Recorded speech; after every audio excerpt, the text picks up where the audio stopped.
There we go.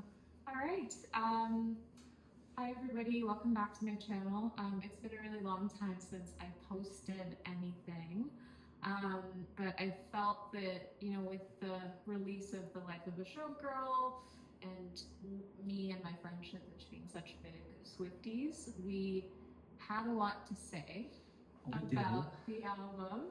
And so today we just wanted to chat about a little bit about our background and go through each of the tracks, talk about our reflections and just our overall thoughts about the album. And this is going to be very freeform, kind of just, whatever we're thinking in the moment, as well as some of the notes that we've written down. So not a lot of editing. It's probably going to be a lengthy video, but I think it gives us more freedom to just... Yes, and we have a lot of things to say, so... We do. Yes. So just like a little bit of background about us, and obviously, me and Mara, I'm a musician. I'm also a huge Swiftie. I have been a Swiftie since Fearless, 2008. Yeah, 2008. And I've been to the Eras tour twice. Once in Vancouver, once in London. Taylor has been like my top artist on Spotify for many years now. I love her as an artist. Obviously, I don't know her personally, but I like most of what she stands for. She comes across as a really kind, gentle, empathetic person. And as a woman, obviously, like always working to master her craft. Whether or not she delivers on that is what we're going to talk about today as Swifties. Yes. But she's very much like my life's main artist that I think about when I think about like pop music and music that I listen to. Yeah, that's kind of my background. So all that to say, like everything we're going to say today is from a place of love, respect, admiration for her as an artist, and it's because we're such big fans that we can critique her. Yeah. I think. Yeah, I think that's fair. Yeah. Yeah. How about yourself, Shipich? What's your kind of background to Taylor, being a Swiftie? So I have been listening to Taylor Swift since the Red album, and wow, I just remember. So Taylor Swift was one of the first English artists that I started listening to, and I immediately fell in love. I still remember listening to Mine, and I was like, okay, like what narcotics? I didn't know what narcotics were back then, but now I know they were narcotics. It was a bomb. It was a bomb, 100%. Yeah. So yeah, I've been following her since then, and every album that she comes out with, I just see her honing her craft so well. She's constantly been getting better, and yeah, it, like she said, she was worried about being in her 30s and artists not being, being relevant, her not being relevant anymore. But as we now know, she's immortal now, baby doll. Love it. Okay. She couldn't die. She couldn't, even if she tried. So yeah. Can't wait to dive into the life of a showgirl. Let's go. Also, you can't see it, but Shiptich's iPhone is orange. It's orange. Yeah. So yes, that was it is. Very like looking into the future. I don't know how you did it. Orange has just been my favorite color. Right. So maybe I'm always a showgirl. Yeah, actually, maybe this is true. That may be true. You're in your showgirl era. I've always been. You've always been in your showgirl era. Okay. So just another there's been a lot of disclaimers, but this is the kind of last one. These are our opinions at this point in time. Obviously, as of November 2025, those opinions are going to change. They always change with every single Taylor album and song. My favorite songs from Folklore when it first came out are very different to my favorite songs today, and that's a natural, organic thing. 100%. As a human being. Yes. As you have new experiences. Yes. So, all that to say, if something is like, oh, I kind of hate this song right now, don't get offended. Could change tomorrow. Exactly. Could change tomorrow. Could change tomorrow. Like the colors of autumn, so bright. Just before they lose Just for the wrong. Okay. It's the reverse. Exactly. um, yeah, why don't we kind of chat a little bit about like just our brief initial thoughts about the album as a whole. So the life of a showgirl, our general thoughts about it, and broad. Yes. Yeah. Okay. So my initial thoughts, and this is, I'm kind of going back to the day that it came out and how I felt about it back then, because I still do feel kind of similarly, and this might be controversial, but because we haven't spoken about it yet. Yeah. I actually think that I'm not the biggest fan of the name of the album, because I actually feel like, well, you don't. Sure, there's a lot of songs in there that kind of give you a background into the life of a showgirl, but a lot of the songs kind of don't have a lot to do with the life of a showgirl. Yeah. And don't get me wrong, I loved said songs, but the album. I kind of had a little bit of a gripe with the name of the album. Because in my head, I was like, oh my god, we're gonna be backstage the whole time. We're gonna be like her at home writing the songs and what her process looks like. And she kind of flipped it on the showgirl aspect, where she was like, okay, like it has drama, it has the grandiosity of the life of a showgirl. But I don't know. That there's still this itch in my head, and that might be because I want to know more, and I'm a little like, oh, tell me more about it. Yeah. It could be why. That could be why, but yeah. So that's just about the name of the album, but yeah, there's a lot of songs I love on the album. I'm a total nerd for the orange theme.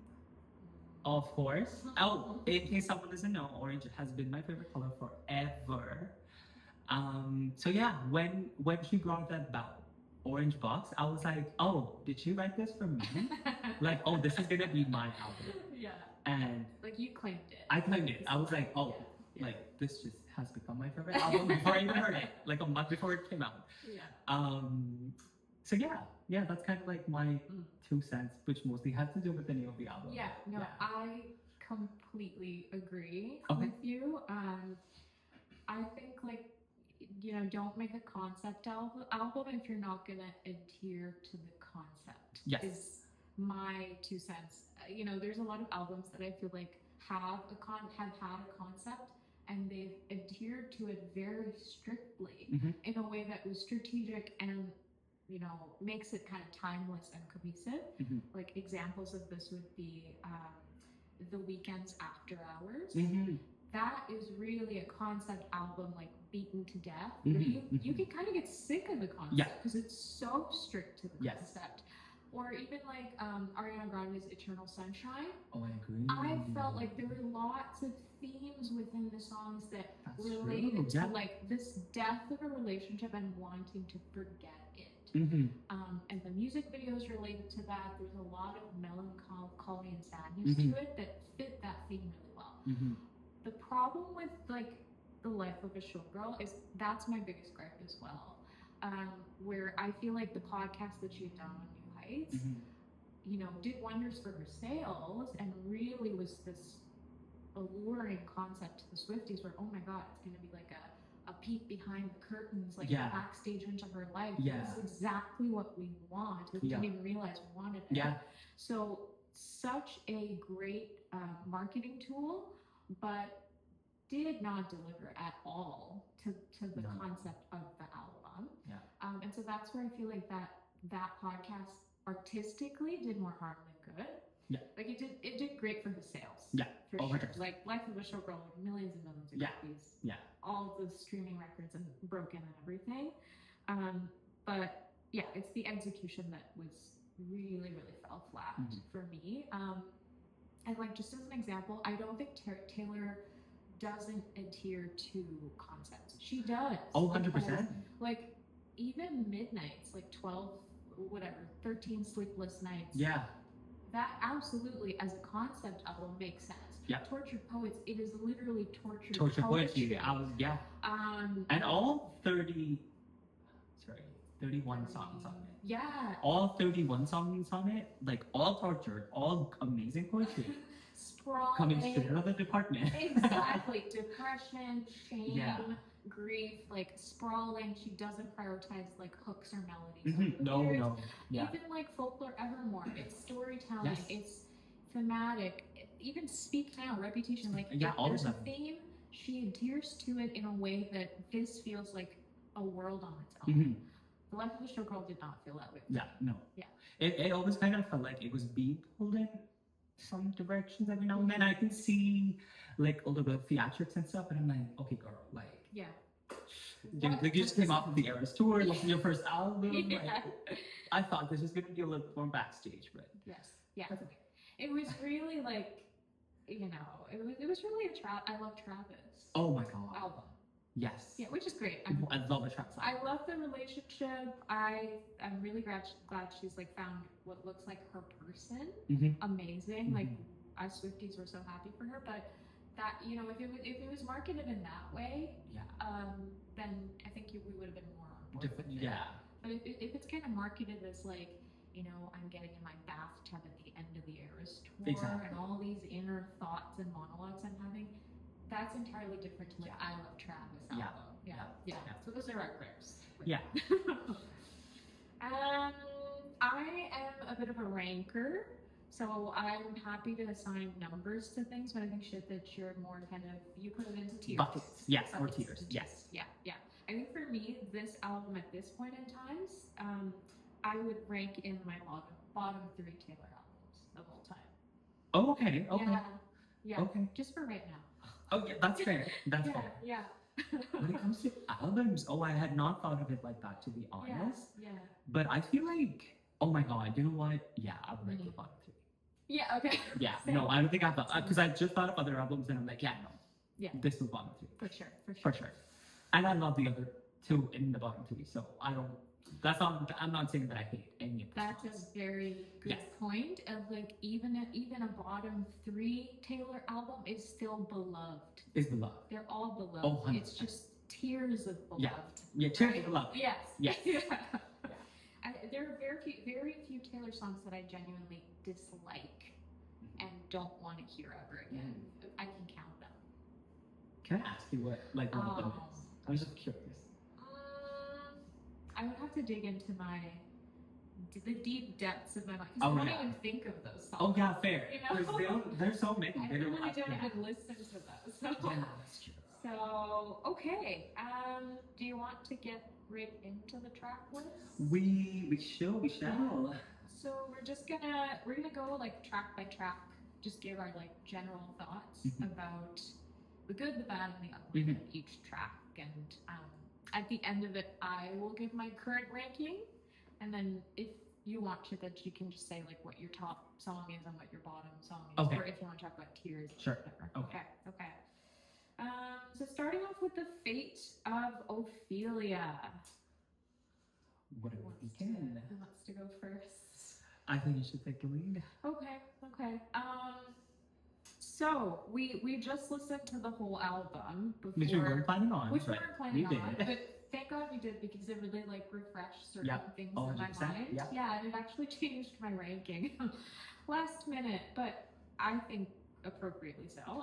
So with the fate of Ophelia, I think it was a very strange, mellow way to open an album that was marketed as like this high energy burst of like orange glittery citrus energy. Okay, yeah. And I felt like, the opening chords to me were very melancholic and in the minor key, very kind of soft, mid-tempo. It's not how I would have expected her to open the album. I'm not entirely convinced that it was an appropriate song to open the album. I felt that maybe, I felt that maybe Opalite had a better character starter to get you right into the, the orange burst of energy for the Life of a Showgirl. I thought that it was interesting hearing a new kind of production for her. I don't think we've ever heard her, at that point sing over a production like that before. This is a bit controversial. Oh, let's go. So in my notes, I wrote, like, in terms of her lyricism, I felt that it was a fairly primitive way of expressing this sentiment of "you saved me." Okay. I feel that in the grand scheme of Taylor's writing, she can elaborate on a concept with much more complexity and subtlety than this song Mm-hmm. maybe was able to do. And I understand from a pop perspective that's Mhm. what she was going for, Right. like something more simplistic. But I feel that it's kind of a waste of a concept of the character of Ophelia, Okay. which is this complex character from a Shakespeare Mhm. story, and she has like a really tortured background, very appropriate for the tortured poets. Yeah. feel Oh, I know, like. right? Yeah. Even folklore evermore. So I just feel that it felt like kind of a waste of that story. Like, maybe don't even bring in Ophelia into this picture, because to me it was kind of like false advertising. Like, we're gonna go into the parallels between Ophelia and my life, and maybe um, be more thorough about it. But it was a bit too primitive. And I've certainly heard more infectious melodies, I feel like. So that being said, I think it's a good song. I think it's a good, solid song. Yep. I don't particularly love it. Okay. I don't particularly like reach for it in the album. Okay. But objectively, yes, it's a very well put together song. Okay. Yeah, I think that's fair. I think, yeah, I think I do agree. It's not because again, we have the glittery writing, kind of like foreshadow, or like promise, not to say that she owes us anything, but Yeah. that's what she said. So yeah, I do agree on the fact that this wasn't the most, like, a banger opening on, like, the glittery promise. But having said that, I don't know. It's also a very risky song in the sense that you're taking this character that is from, like, a tragic Shakespearean novel, and you're like, oh, you're kind of twisting it into a glittery music, which, like, okay, like, wow, that must have been hard. Yeah. So I feel like she was challenging herself, to be honest. And for me, I actually really do like the Fate of Ophelia once I forget that it's this Shakespearean Yeah. Ophelia. Because that's how I look at it. And I'm like, okay, like, horrible husband and, like, horrible controlling father, right? So I'm like, okay, that's Scooter Braun. And then, like, maybe you put an X in there. Not gonna name names. Yeah. You put any X We're in all there. thinking of it. Yeah, we're all thinking of it. So, it's like, okay, like, you were saved from that fate. So you were also, like, kind of distancing yourself from Ophelia, but you were like, okay, like, thank God I didn't have what she had. And thank you for saving me from that fate, right? So I actually, I'm kind of separating myself a little bit from that tragedy. And I'm like, okay, I kind of like it in that sense. But having said that, you mentioned something about, oh my God, I forgot. What did I mention? I thought that it was a waste of a concept. Oh, yeah, no, but I've already separated myself. Yeah. Like the primitiveness of how she expressed it. Yeah. It wasn't as glittery. Oh, yeah. It wasn't as glittery as I expected it to be. Opalite would 100% would have been my number one when it comes to, like, opening this album. Yeah. I actually don't know the keys and the that thing. I'm not. Yeah. I'm, like, instrumentally challenged, so I don't know. Feel it I feel it. I think I feel it. Yeah. So yeah, I would honestly still say though. Yeah. It is in my number, like, top 3 in the album. Me too. Yeah. Yeah. I think I can safely say that. I don't know, something about it. Oh my God, no, I know what about it. The video. Incredible. Loved it. Taylor's so the director. Taylor's the director. Amazing, and she keeps getting better. She keeps getting better. Yeah. Like, so I don't know if you were able to, like, go into theater or watch that. No. Okay, so I did. Oh, wow. I have a friend who works at Cineplex, and he got the tickets. Yeah. So he was lucky enough. I was lucky enough to be able to go to to that video where she was explaining how she made the video. Yeah. And oh my god, I know. like it was so much fun to. It was joyful. Yeah. It was joyful. I saw her showgirl energy. Sorry, I forgot I had notes. By the way. That's okay. Love the Shakespeare references, both in the video and the song. And to the painting. To the painting. Yeah. Yeah, the painting. Seeing her sourdough bread. Was she baked? I can't believe she had that in the I know. video. That was amazing. That was amazing. What a boss move. Yeah. Oh, something about the video. It was almost like seeing the eras of the showgirl. Like the evolution of the showgirl. Yeah. From not from a Taylor perspective, but from like a historical perspective. Yeah. And I think that's what I loved about it. And I didn't even realize that was happening until the last shot where it's her in her hotel bedroom and she's being followed by paparazzis. And I was like, wait, we were just seeing like a burlesque theme something, and then it was like that's when I realized. I was like, oh wow, you did it so smoothly. Yeah. That I didn't even realize. So I feel like that was one aspect where I saw theatricals. I saw the drama. Yeah. And I was like, okay, like it's giving. It's giving. And now it's giving a strong ass opening to the life of a showgirl, because we are seeing the eras of a showgirl. Yeah. In such a beautiful dramatized, melodramatic way. In a melodramatic way. Also, I wasn't sure if we were going to talk about the video that much, but what was the orange bird about? Because I saw it. I only noticed it when I was watching it like the 13th time, but I don't know what that was about. I have no idea. Yeah, me neither. I think with all her videos, there's like 50,000 Easter eggs. I know. And I think with all the Midnights videos, it's the same, and you could spend years like trying to decode that stuff. Yeah, because there was like a bird flying around all the time, and I'm like, I saw the sourdough, I saw the cat, I saw the fire, I saw like a bunch of other stuff. But what's that bird dancers? Yeah. But so if anybody knows, please let us know. Yeah. I mean, I know I can Google it, but nothing beats. Yeah. No. Yeah. Nothing beats conversation with human beings. Exactly. But actually, what you said is so interesting, and it's something that I didn't really think about until you just said it. Is, when I would listen to The Fate of Ophelia, I would think, like, what is the relation to the life of a showgirl here? Like, how does this relate to being a showgirl?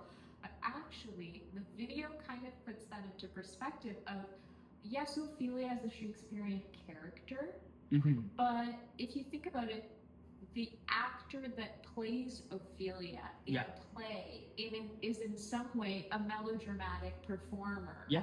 She's a showgirl. She's a showgirl in some way. And like you said, like the video shows an evolution of various types of showgirl. Maybe someone in theater, maybe someone in a play or a burlesque show or a modern pop star. There's many different types of showgirls. And like in this album, there's Elizabeth Taylor that's definitely, fitting of the theme. There's father figure that I think is very fitting of the life of the showgirl, the dark and underbelly of being like a powerful character in the industry. And then obviously the title track that is very fitting of the theme. Yeah. Everything else is a little bit gray. It's a little bit like, okay, cool. I can see like also. I love Travis. I love Travis. Travis, where are you? Yeah. But thinking about that, like, so Ophelia does have some elements of showgirl. Yes. Yeah. Okay. That is all I have to say about the Fate of Ophelia. Yeah. That's everything from me. Yes. Yeah. I guess we can talk about track 2. Elizabeth Taylor. Elizabeth Taylor. Burton to my Taylor. I don't know if you've seen that meme about Elizabeth Taylor. No. From the first Spider-Man movie, where the grandma's like on her feet, like on the bed, she's like praying, and the fucking like. Oh, sorry. And like we just see like a bomb blast into the room, and she's that is exactly how I felt. Maybe we can put the GIF right here. Oh my god, that is exactly how I felt about Elizabeth Taylor. Because it does not start with, it starts so like, oh, Elizabeth Taylor. First of all, love that. Like the first thing she whispers in my ear is Elizabeth Taylor, and I'm like, oh, it's Witchy Taylor. This is Witchy Taylor, and I love Witchy Taylor so much. Yeah. Sorry, notes. Uh, Witchy Taylor is a vibe. Witchy Taylor is a wife. I love the references that she made to. I know how she used Elizabeth Taylor's to be like, oh my God, Elizabeth Taylor, I have a question for you. Yeah. Right? Yeah. And I did not catch that in the first listen. It took me like a few times to be like, oh my God, she's not actually calling herself Elizabeth Taylor or like relating to her. She's like, Elizabeth Taylor, is this forever? Yeah, right. I didn't even think of that. Oh no! I found it right now. Oh yeah, no. That is kind like of wild. yeah. It's like she's talking to the ghost of Elizabeth Taylor. She looks up to her so much. She looks up to her. There's so many relatable things. Like Elizabeth Taylor was one of the earliest female like popular celebrity to be scrutinized for her many relationships. Yeah. She had like the one great love of her life, which was Tim Burton. Wait, sorry. Yeah, Tim Burton. Yeah. Is it Tim Burton? Yeah. The Nightmare. Yeah. Oh, really? Really? Is it not? Is that guy still alive though, right? Tim Burton? No. The Nightmare Before Christmas? Yeah. Oh, okay. Is he alive? I thought he was Tim Burton. No idea. I actually don't know. I only know Tim Background Burton. That's the Taylor, but yeah. Okay. I'm just gonna assume it's the same Tim Burton. Yeah. But yeah, no. So that was a relationship that was really scrutinized by everyone in the media, the public, and she was called names for it. So, and that is what has happened to Taylor Swift's life too. Like she's like, oh my God, you date so many people, but you never married them. Like, what is up with that? Yeah. And yeah, I feel like the way. Relatable to her. Yes, exactly. So I feel like if there's anyone who can relate to Elizabeth Taylor and ask her questions, it is Elizabeth Taylor, and she did it in a very beautiful way. And there's something to be said about the fact that the person who she can really relate to is a Hollywood legendary classic who isn't even alive anymore. Who isn't even alive? Which kind of shows that she really feels no one in present day relates to her situation. Yeah. That's how isolating her experience is. Oh my She's God, having that's to true. talk to ghosts. She has to talk to ghosts. Ghosts. Yeah. Which is to say something. Yeah. I mean, really. That is like a very singular experience. Yeah. In the eyes of the media. Yeah. How many people have that level of superstardom? Yeah. I can't think of anyone. I can't really think of anyone. I mean, not as much. I don't know. Sure, I guess. Yeah. But yeah, no, Taylor, I think she did a fantastic job. One of the lines that I really love from this song is actually had a #1, but I never had 2. Again, idiot brain here. So it took me like so many listens to get that. I was like, what do you mean you never had 2? Like 2 awards or like what does that mean? And then I really got into it and was like, she was #1. She felt like #1, but she was always also just one, right? Like, for example, if you were to scrutinize or like reflect back to on her relationship with Joe Alvin, he was always known to be like away from the spotlight. She felt like she was like, from the jewel to me now, she was like, well, my kingdom is missing me. What? Bye-bye. Right?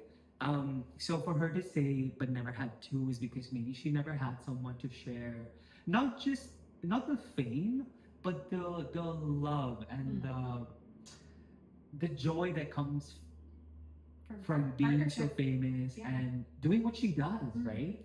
So, well, now we know she has had a #2, but I just thought that was a very cute, wholesome line that she said. And yeah, that's it on my notes. Yeah, okay. Yeah, I agree with a lot of what you said. I think for me, it also holds true that the production is abrasive in a way that doesn't appeal to me. It's and I can imagine how critically it might be acclaimed. And there's a contrast and a punchiness to it that critics might think is excellent, but as a listener, it doesn't appeal to me. Okay. And I think it took me a while to get around to some of the tracks on Reputation for similar reasons, which now I feel like really come around to. But initially I was like, this feels so sonically abrasive That's true. to me That is true. that I just don't gravitate towards Yeah. it. So that's one of the things. And I feel with Elizabeth Taylor, it's very contrasting. There are sections that are really like soft, smooth, almost like orchestral, jazzy, dreamy, like the bridge. In that way, the bridge is very similar to the Father Figure bridge, where there's this like lush instrumental. That's true. Yes. But there's a much bigger contrast there between the that character of Elizabeth Taylor and then the chorus, which is just like an explosion. That's true. That's true. Like, I also feel that I didn't think it really got into the character of Elizabeth Taylor in a way that felt satisfying to me. I can now see what you're saying of like she was maybe speaking to her as well, as a role model and as a figure that had a life that was in some ways quite similar to hers. So that obviously I really like, and again is a very singular experience that not a lot of us can relate to at all. But I also felt that the chorus was a little bit too camp for me, like "Cry My Eyes Violet," Elizabeth Taylor. I know that Elizabeth Taylor is the violet-eyed man-eater. I understand the reference to it, but it was just a little too camp for me. You know what I think that's about? Okay, this could be like totally just like me, but because Taylor has like blue eyes. Yeah. And I was like, oh, when she's like crying because it's all red and the blue and the red mixing is like becomes violet. Like, yes. Oh, maybe it is smart, but maybe I'm just reading too much into it. I don't know. I think it's one of those lines that like you either love it or you hate it. Okay, yeah. And I can see that. Yeah. I've met a lot of people who love it. They think like, oh, that's so silly. It's both Elizabeth Taylor and a mix of Taylor's eyes, and it's also kind of sad but dramatic. Yeah. For me, I think I hate it. Oh, okay. Yeah, I don't like it either, to be honest. Yeah. Yeah, I think not my favorite line. Okay, but that being said, objectively, I think it's a good song. I don't personally like it a lot. I don't listen to it much, but objectively, I think it's a good song. Okay. Yeah.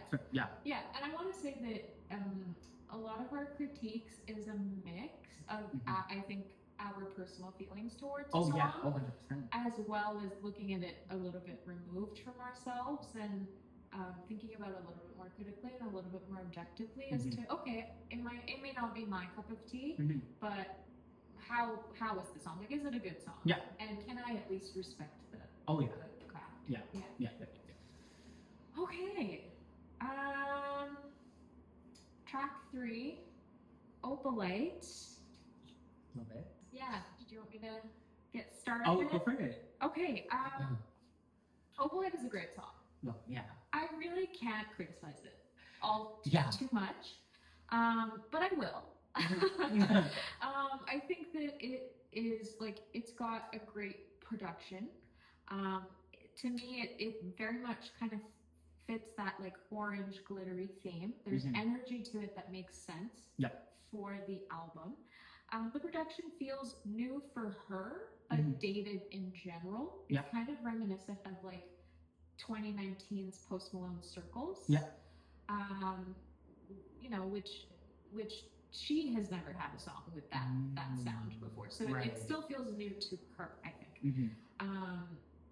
It's a great song nonetheless. I think that it's got a really good hook, great verses, so like positive. She's found the love of her life. This is something that is a man-made opal. Like she really had to create her own happiness, put herself out there, save for her fiance, and does it fit the life of a showgirl? I mean, thematically, not really, but I think in terms of the energy that she was projecting, absolutely it fits. The only thing that it's missing is Christmas bells in the background. Oh my god, I was just gonna say how Opalite is such a Christmas song. Such a Christmas song. It just makes you happy. Yeah. And yeah, you're right about I love you're absolutely right about it not being a very showgirly song, because I don't think there were like any references at all to the life of the showgirl. But having said that, like this is a song that I love. Like it has been on my repeat. Same. Like every time I think of the life of a showgirl, it's like, okay, like you have to listen to Opalite, right? I haven't written much down about this song because I really I just love this song so much. Yeah. I love the fact that it has her, it has Andrea, it has Your brother. the brother, The whole family. the whole family in it. Yeah. I love that. I love how it also, at one point, she's also talking to Travis. Yeah. Right? She's like, yeah, you were dancing to the lightning strikes. And your past and your history as well. Yeah. Yeah. I And don't know that she's particularly spoken about a partner's past in that way. no, I don't think she has. Rarely does she do that. I don't think so. And to look at it so lovingly, like, oh my god, like we found each other through this these similar situations, or like Yeah. just like just I don't know, bad exes, I guess. Whatever. Yeah. But to I don't know, to talk about it with such kindness. Yeah. It is And also empathy and empathy. understanding. Yeah. Yeah. So I just think it's really really sweet and Yeah. boppy, and It's a great song. it's a good song. Yeah. It's a great Yeah. song. It's like I have not met anybody who has heard Opalite and been like, that's a bad song. It's a Yeah, good song. it's a good song. It might not be to your taste, it might be too simplistic or whatever, but it's definitely for me top 3 Oh, 100%. on the album. Definitely. Yeah. Yeah. Okay, there's all the There's not that's much to say about the it's Opalite. It's a good song. It's a good song. It's a great song. Yeah. Love Okay. every part of it. Okay. I'm very excited for this next one. Very, very excited. Track Tell us 4. why. Father Figure. Father Figure. I could talk about this album for like an hour. So Okay. everything I'm saying is very condensed. Okay. And I have to like hold my tongue. Oh, I think we should be doing that. Yeah, Oh no, yeah. I want to break it out. Okay. Father Figure for me is number 1 on the album. Oh, love. Okay. Yeah, it's Okay. number 1 Yeah. on the album.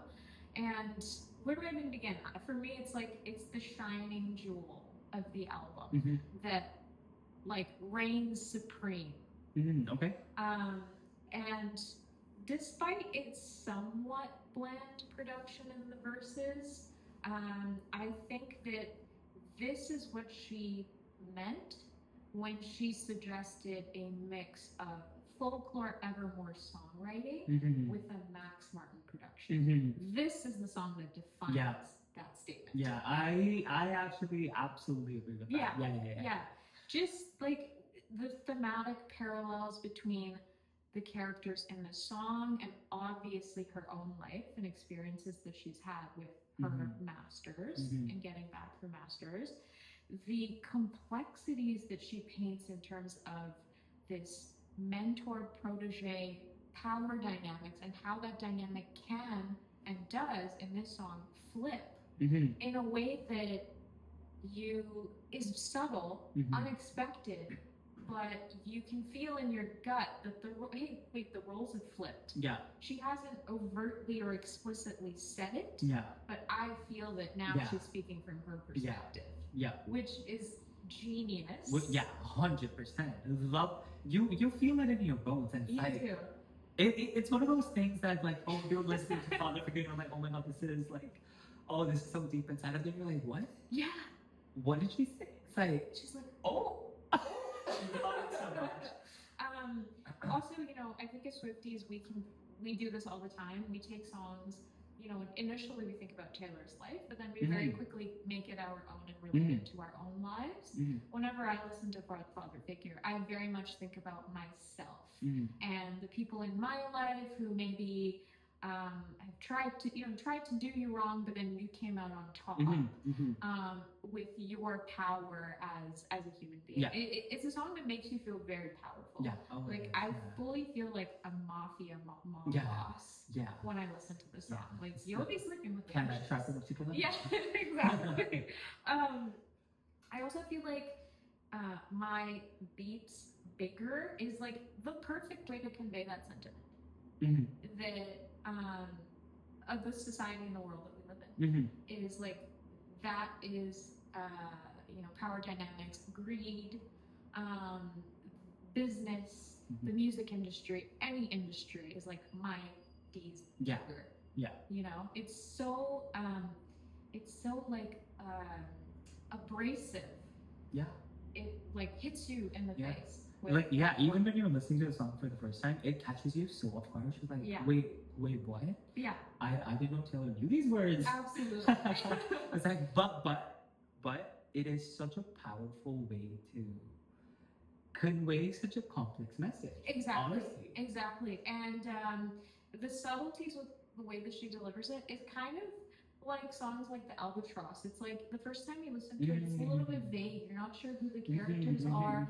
You're not, but there's a lot of themes. Yeah. And I love that kind of songwriting from Taylor. That's when she, I feel, is in her songwriting bag. Yeah. And there's this open-endedness in interpretation to songs like that. Yeah. Where, you know, like I said, like the characters can flip at any time. I also think it's very true to the theme of the album. Oh yeah, 100%. It The definitely is. Yeah. If anything, it's like Taylor tapping into this darker, complex side of her being a showgirl, which is now I'm not just a showgirl, I'm the showgirl. Yeah. I'm extremely rich and powerful. Yeah. And this is what I Yeah. could do to you Yeah. if you Yeah. cross me. Yeah. Which that's a very gutsy That's thing a to say. very that's a I very love gutsy when she thing to does say. that. You know? Yeah. Yeah. It's kind of like breaking the fourth wall, I think. It kind no 100%. And Yeah. to that point, one of the lines that she uses on the last verse is, "Oh, you want to fight? You found it. I got the police around it." I mean, that is Era's tour. That is Era's tour. Like, I got the place around it, babe. I got the money to buy all of this shit back. Oh my god, you're so great. The first time I got the place surrounded, I immediately was like, okay, what would Taylor look like if the place was surrounded? And I was like, oh, that is like Era's tour. That is the Era's tour. Absolutely. Her on the stage with like everybody, like, come on, like we would all fight for her. Like, honestly. Oh, totally. And it's a bit of a cult. it's a bit of like, oh my god. I signed up. I signed up 100%. Absolutely. So I just felt like that was such a powerful thing to say and use as well. Like, oh, like sure you have, and it also reflects on the fact that I have a place surrounded, but I'm also using the same songs that you stole, and that is so powerful. Yeah. Like, it just hit that sweet spot of like, yes. Yeah. Like It's she the knife got that it. it's the knife that cuts both ways. Yeah, it's a knife that cuts both ways. Yeah. Honestly. You stole my shit, but that's the same thing that's gonna hurt. Yeah, that's just exactly. And there's such a it is Shakespeare. Yeah. You know, very Absolutely. like in a very I don't know, in a beautiful way, honestly. Your thirst for power is the thing that led to your demise and your downfall. Yes. Yeah. Yeah. So I love that. Also, I want to say that the bridge is one of the most gorgeous, orchestral, lush bridges, like with the string section, but it's also disturbing in the same vein. That it's so beautiful, but the things that she's saying is very sinister. Yeah, that's true. Which is truly creepy. Yeah, that is true. Oh, that reminds me of. And then she's like, you know, the end of that is like, you had to get rid of me. Yeah. And then she whispers, I protect the family. Terrifying. Yeah. It's Witchy Taylor. It's so I love Witchy Taylor. It's so creepy. I love it. Yeah. The only other oh my god, wait, her use of because you were talking about how like the power flips, like right to Taylor's perspective. Yeah. One of the things that she said, or the way she said it was, "My dear boy," and I'm like, okay, so you were like, because in like the verse before that, she was like, oh, like you're a protege, or like she was the protege. Yeah. No, I just got chills. I know. And she's like, my dear boy. And I'm like, oh, it's Mommy Taylor. Yeah. It's take long I can see the cat eyes. Mother's mothering. Mother's mothering. Yeah. And that was it was one of those words or like phrases that just made me like that song so much more. Because the way she said it. And I think there's like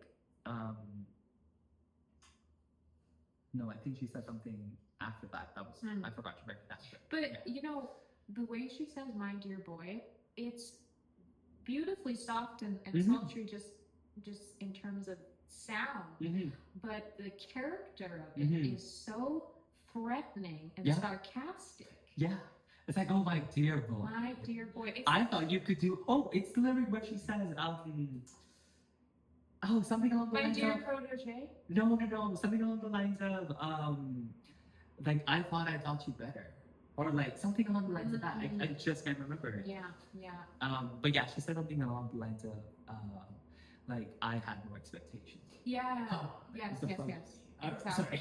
Yeah. But yeah. It's a masterpiece. It's a masterpiece. Yeah, for me, this father figure is one of the best songs she's ever written. I can say that. And this is coming from like my favorite albums are Folklore, Evermore, Tortured Poets. I love when she's in her writing complexity bag. And father figure for me is like it's in the same tier. Yeah. No, that's fair. It is everything. It is so much Taylor. It is so much her life. It is so much sugar. Yeah. That it's that one song that just checks off all the boxes in this album. All the boxes. So, and my God, is Father Figure my number one? Is it? It could be. It could be. We don't know. Could be. You know, I feel like, you know, with conversations you have with other Swifties, because I think we're all very open-minded. You really are willing to change an opinion on something. Oh, yeah. If you're convinced, you're like, actually, that checks out. Yeah. You just need a different perspective. Exactly. Last thing I would say about that father figure, I really feel that when it flips to her, she's almost speaking from the perspective of like high up in her tower or up in a place looking down on something that's so beneath her. That's like I've gotten to such a stature, my dear boy. Yeah.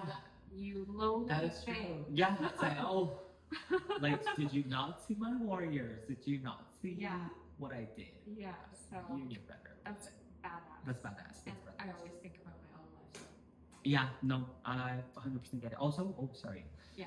I should have mentioned this earlier, but one of the other things that I really loved about this song was also how at the end of every verse, and I think it's like tragically beautiful or beautifully tragic, about how, oh, you were crying. Like, it's almost like she's saying that this father figure was like, asking her to leave her tears with him.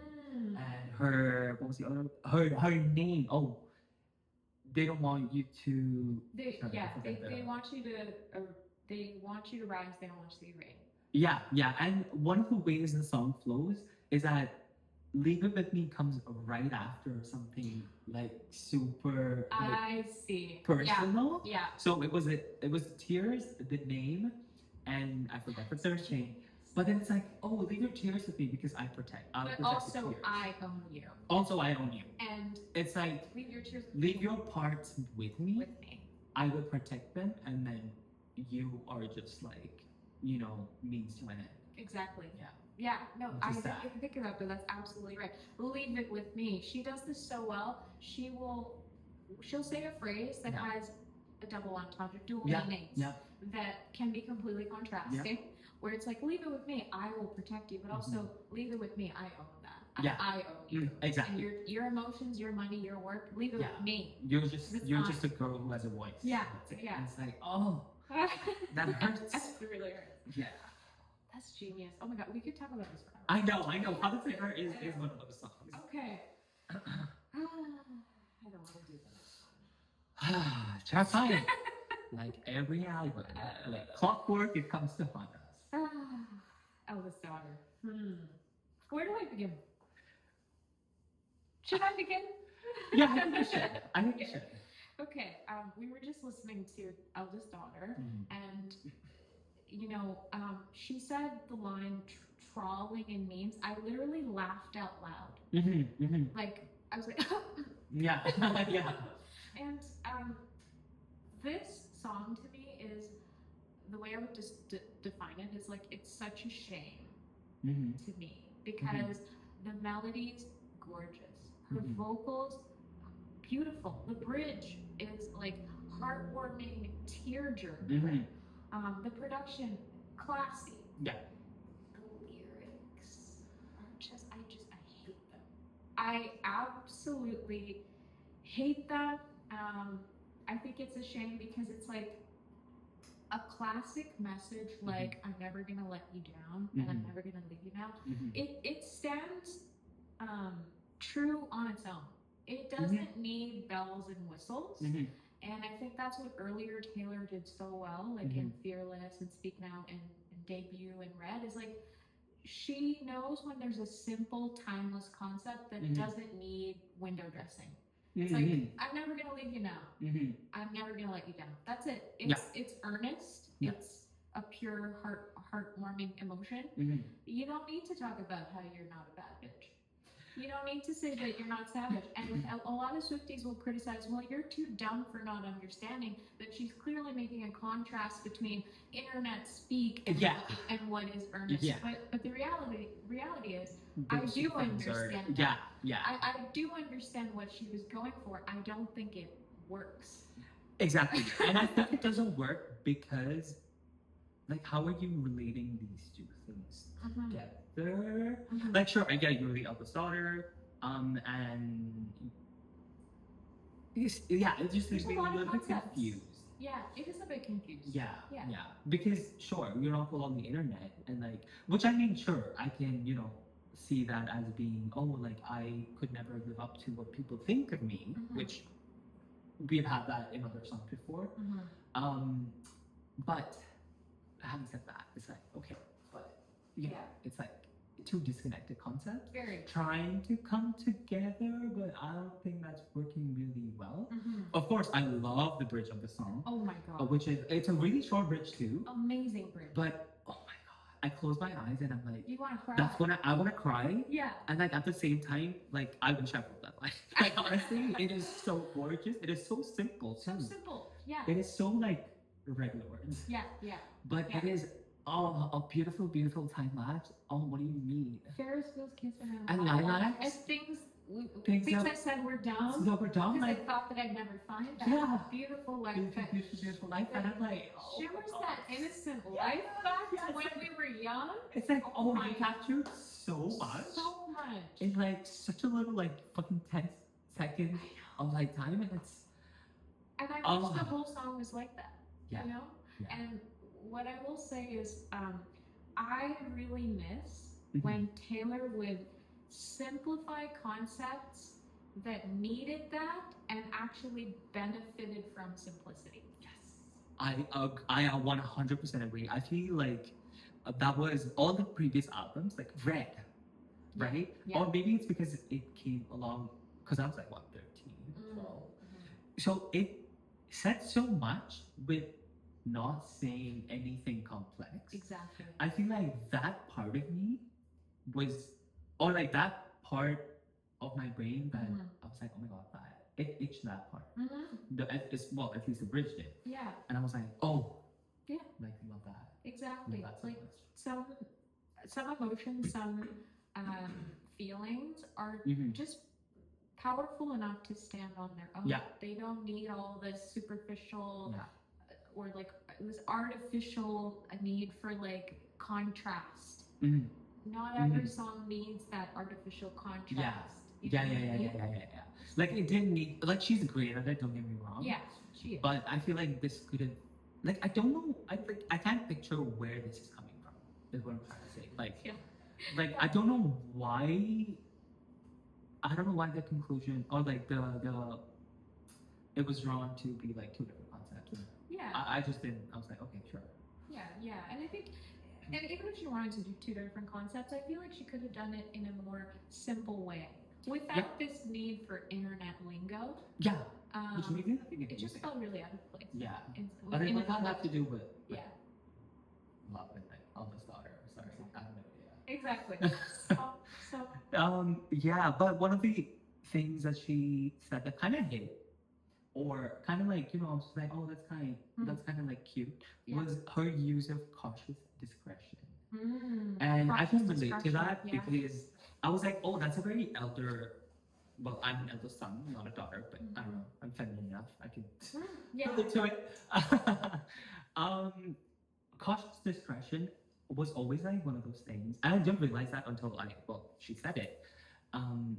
it is one of those things that at least I had growing up where I was like, okay, we need to be discreet about the most random things, just to be cautious, just to like not come off as something, not to say the wrong thing. Yeah. And I kind of get like the pressure that she's talking about is like it's an intense type of pressure.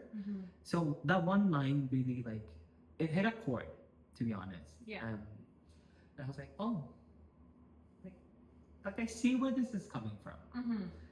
But then, bad bitch? I don't think so. Yeah. Oh, also, this has been a very controversial song, as we all know. Is that what we want to talk about? Or like our thoughts and like opinions on it? this song in terms of the controversy? In terms of the controversy.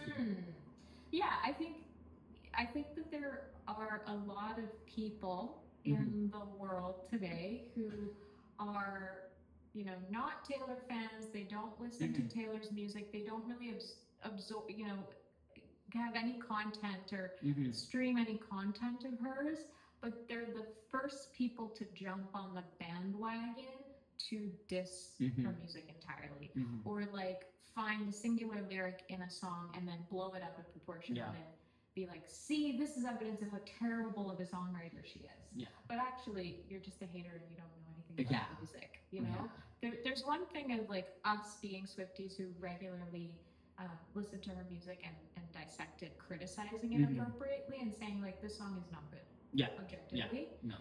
But there's another thing of like the controversy surrounding these kinds of songs that are typically blown out of proportion by people who just want to see her fail. Yeah. I feel like that sums it up pretty well, actually. Yeah. No notes. No notes on that. I just wanted to get your opinion on that. Yeah. All right. Yeah. Do we want to check to make sure our audio, our video is good? Our video is. Your little. Oh. Yeah.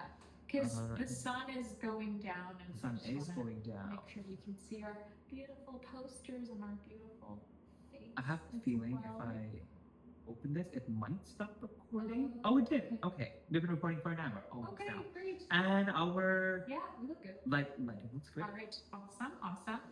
And it's still recording. It is. Yes. Awesome. Okay, great. Do we want to get to track 6? I think that's my track 5. Yeah. Oh, okay. I think this will be the point of the greatest divide between the two of us. Honestly, I can see that. Okay. Ruin the friendship. Take it away. Okay. I don't know where to begin with the song, to be honest, because, well, one, what happened to this song? Why is this my track 5? I'm so sorry.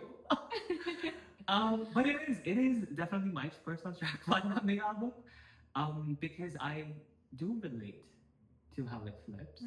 I have like a personal story that I can think back about, and I'm like, oh damn, like that hits, because I did lose a friend during COVID, and it was along the similar lines of, oh my god, like had I been there, or like had we built on like the little thing that we might have had, could things have been different? So that is why I like this song is my track 5. But overall, I actually think it's a really, really cute song. I think the way that it starts, it's very. I did not see a high school reference. First of all, like I did not see her going back to like her high school prom, and then being like, "Oh, the disco ball made everything look cheap." And it's like, "Oh, this is prom." Yeah. So that was really cute. Abby mentioned. Yeah. Yeah, Abby mentioned when like I was like, "Oh my god, Abigail," and then I'm like, "Oh my god, no, stop!" It's like, don't do it, cry. Yeah. But yeah, this was one of the songs that it didn't feel like it belonged on the album for sure. Because I was like, oh, this has nothing to do with, like, absolutely nothing to do with the life of a showgirl. At this point, I was like, oh, right, the album is actually about the life of a showgirl. Why is this here? Yeah. This was giving, I don't know, Midnights. I think this was giving Midnights. Absolutely. Yeah. But I love the disco ball reference because I'm a big Maribel. Yeah. That's like one of my Um, but yeah, kinda boppy, kinda made me cry, but I was crying like this. I was crying. So, She has so so many songs like yeah, that. she has a lot of songs. Yeah, So yeah. yeah, there we go. Like it's different. Or I Can Do With a Broken Heart. It's like amazing production. You You, know, want to dance, you want to sing, you- but it's like so depressing. Okay, I'm gonna tell you a little secret. Okay. The first few hundred times, honestly, that I was like, it's different. I was like, oh my god. Yeah. It's different. And then I don't know what happened, but I one day was like, oh, let me like karaoke this song. And I was karaokeing this You song. dissected the lyrics. I dissected lyrics, Like, and I wow, was like, this is dark. oh my god, what have I been doing? I've not been listening to this right for whatever reason. Because if I remember correctly, it also like came out like after. Yeah. I forgot about She this. like released it in a way that it wasn't on streaming for ages. Right, Yeah. right. But anyways, different album. Yeah. Ruin the Friendship. What are your thoughts? So, let me start off with the good things about it. Mm-hmm. I think that the production is absolutely stunning. It literally sounds like glistening grass. Yeah, that's true. I agree. It has this like tinkly, melodic structure to it. It's got like a bass line that's very satisfying to listen to. Her vocals are like so smooth and buttery. It has like almost like this frosted sound to it that I think Taylor does so well. There's a melancholic like nostalgia to her voice that I really love. The melodies, amazing. Yeah. Love the vocals, love the sound of the song. The sound of the song alone is like it's a high, for me it's like high 8 to 9, maybe even 10 in the future. So I love it. Yeah. I really do. My like big gripes with the song, I have a few gripes. Okay. My first gripe is what you said of like, what does this have to do with the life of a showgirl? How does this thematically link to this concept? For me, when I first listened to it, and even now, I'm like, this feels so out of place. Yeah. In a way that is actually quite off-putting to me. It was. Yeah. 100%. And like you said, it's a song that would have, done wonders on an album like Midnight or Red. Perfect. Red is where this song was, honestly. Perfect for Red. Great on Midnight. Even great on Tortured Poets. Tortured Poets, she looked back on a few relationships in the past and reflected on it. So definitely, I think, it makes sense there. Here, it makes absolutely no sense to me. The other thing is like, as a girl's girl, oh, I know. I cannot, in like good conscience, get behind a line like, your girlfriend was away, I should have kissed you. I'm sorry. It's a small thing, but I can't stand behind that. Yeah, no. The first time I heard it, I was like, oh, Taylor, what the hell? And then just to quickly interject, I think for me, I was also like, oh my god, this is prom. You're like 17, so I was like, okay, fine. I see. Whatever. Yeah. But yeah, so that's why I let it go. I was like, okay, this is not like when you were dating like Joe or something. Like we're all stupid. We're all like, stupid. Naive or We all something. So I was like, okay, mistakes. like sure. Yeah. It's the fact that you didn't do it. Kind of counts. Yeah. Yes. Exactly. Right? That counts for sure. So I was like, okay, fine. Yeah. But, yeah. No, I do agree with that. It caught me so off guard because I was like, Taylor, what are you saying? What are you saying? How are you saying, oh, your girlfriend was away? But I should have just kissed you anyway. like, I'm like, no, that's not girls' do problem you either. not see what you're saying? Like, hello?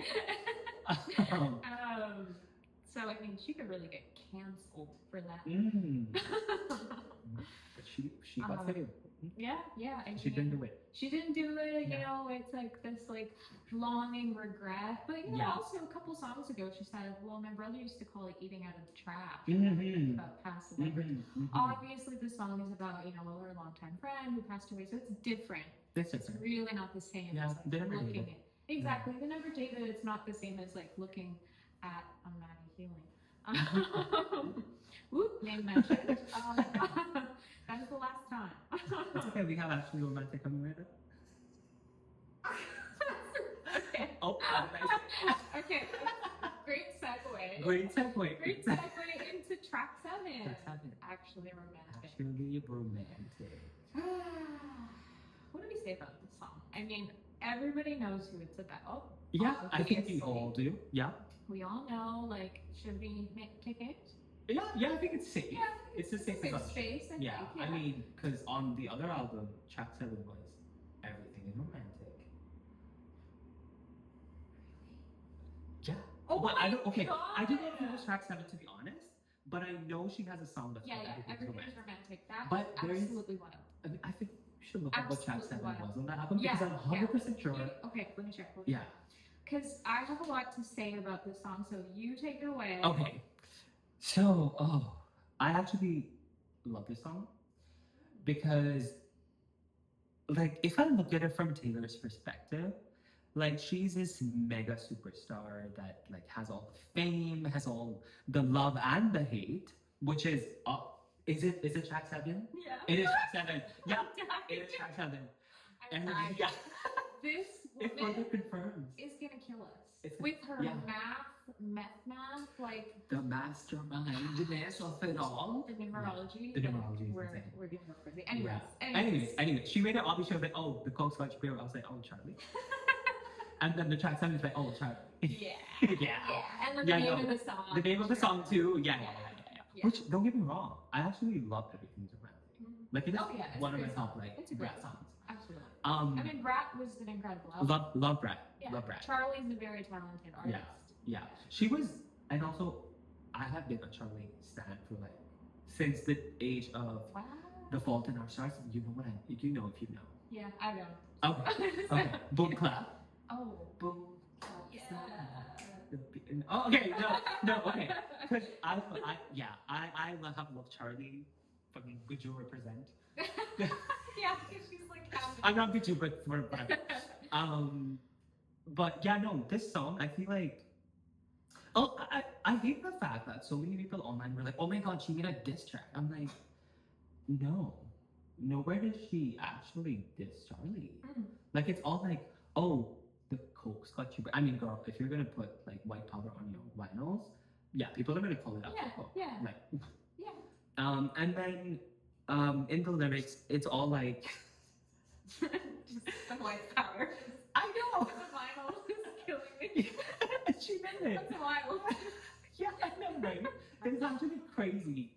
But anyways, she mentioned things like, "Oh, you were calling me boring Barbie. You were, high-fiving my ex and saying that glad we broke up or whatever." Ghosted her. Ghosted. That's brutal. even worse. That's like opposite of girl behavior. That is opposite. That is genuinely opposite. That's a cruel thing that you do to a person. Is like Yeah. ghost someone after a relationship with Yeah. them. Like, no. You No. cannot be high-fiving No, that. you cannot be having that. I mean, and you cannot use cocaine as excuse. Yeah. Oh, I have a lot to say Just about saying. that, but I'm gonna let you cook. Oh. You're cooking. Oh, okay. You're cooking. Okay, I can't wait to hear what you have to say about this. But yeah, no, I love the song. I forgot what I was gonna. Yeah, she never actually disses Charlie. The most far she goes is talking about rocking Chihuahua from the Tiny Purse. I actually love it Yeah, me too. because it's cute. It's And cute, it's also but like, it oh God. cuts deep. It cuts deep. It Cuts cuts deep. deep. That was the only like the diss, and I'm like, come on, people have done worse. Yeah. When they want to diss. I actually, because this has been a hot topic. I'm like, how does she know? How does she know that Charlie's been saying all these things? Mutual friends speaking. Jack Antonoff's wife is Margaret Qualley, Yeah. right? Yeah.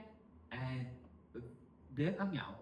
And as we know, Jack Antonoff himself has worked with the 1975 on like their really good songs, and that's where Maddie Healy comes in. Yeah. And Maddie Healy, Charlie's husband, being on the drummer, Yeah. I think. So I'm like, oh, Margaret Something Qualley. Daniels, right? I don't George remember. Daniels. Yeah.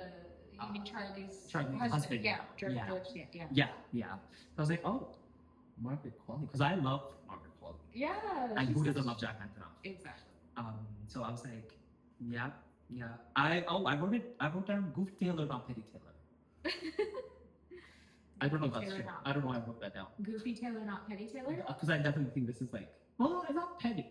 It's not petty. Because like, oh, it's actually sweet. Oh my god, we have to talk about horny Taylor. Oh, yeah. Because she went. That was wild. Yeah. Wild. Didn't see that coming. Did not see that. Oh, and the way she does it too, like the production of the leading up to It's the, slower it's and like, it slows down, and I'm like, okay. it's cinematic. It's like reminiscent of Dress in a way. Oh, it kind of is. It kind of is. Like vocal The effects. yeah, the vocal It effects. takes some. Yep. I love that song. I love how she said so much without actually, being like, oh, I hate you. It's just like, oh, it's actually romantic. Yeah. Like to the point where I'm wet.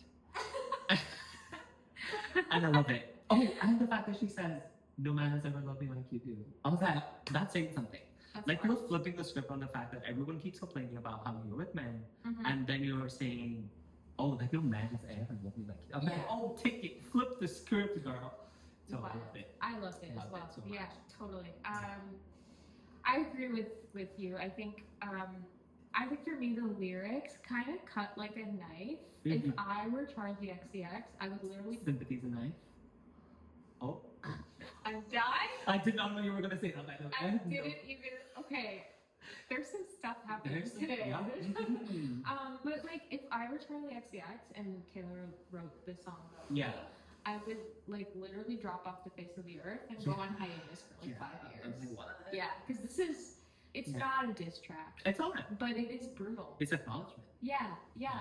Because, a lot of people will make the criticism that, like, oh, why did you release a diss track when Sympathy is a Knife was not a diss track?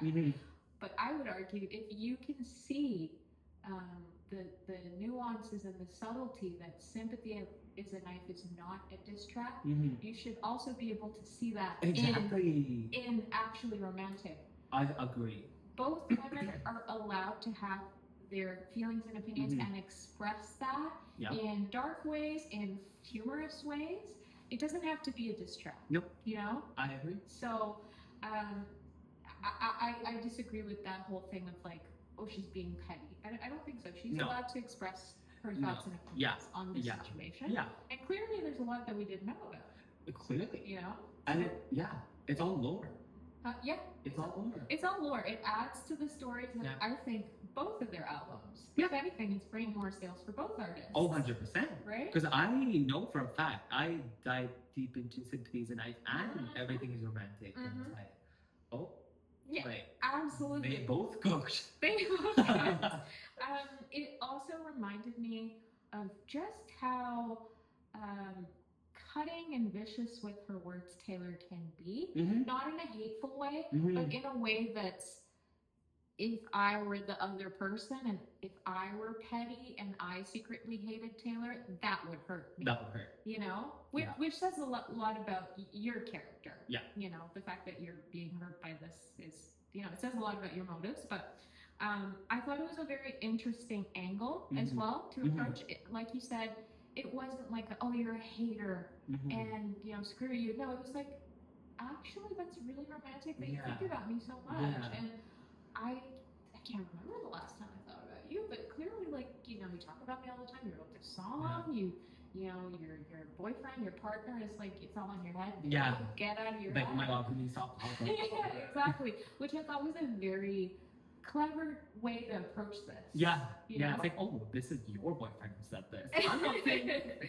Exactly. Yeah. And I think when Taylor really tries, she can be very, like I said, like she can cut with the words. Think of Dear John, think of Bad Blood. Thank you, Amy. Thank you, Amy. I did something bad. Like when she is in that mood and vibe, she like executes it really well, I think.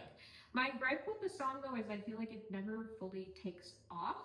I think in the last chorus there could have been more of an edgy rock element to it that maybe really like had the song blast off at the end. I did love the bridge though. I thought that was an excellent bridge. Okay. Very infectious melodies, hilarious. Absolutely hilarious and unhinged.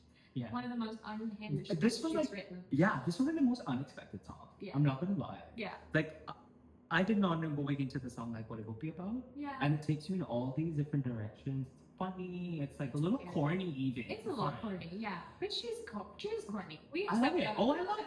Yeah, Really? yeah, yeah. Absolutely love it. Yeah. But yeah. And I also would like to say that obviously we don't know like the personal story Mhm. between them. All we have access to is like anecdotal evidence and the lore. Mhm. But what I will say is like regardless of you know who said what or who did what, just as a general opinion, I don't think that jealousy gives you permission to wish someone else's downfall. Yeah. Whether or not she did that, that's not what I'm saying. I'm just saying as in general, like get therapy and be better. Yeah. You know? Yeah. Be a girl's girl. I agree. Yeah. Yeah. So yeah, you're not the victim. Do better. This song is an absolute bop. Yes, there are times that I wish it was a bit more intense Mhm. and had a bit more of a rock production Yeah. towards the end.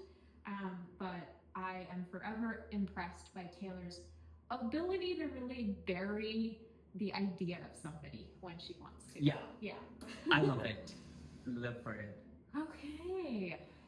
Track 8. Track 8. Wish list. Wish list with the dollar signs. The dollar signs. $2. Yeah. Cha-ching. Thoughts? Okay.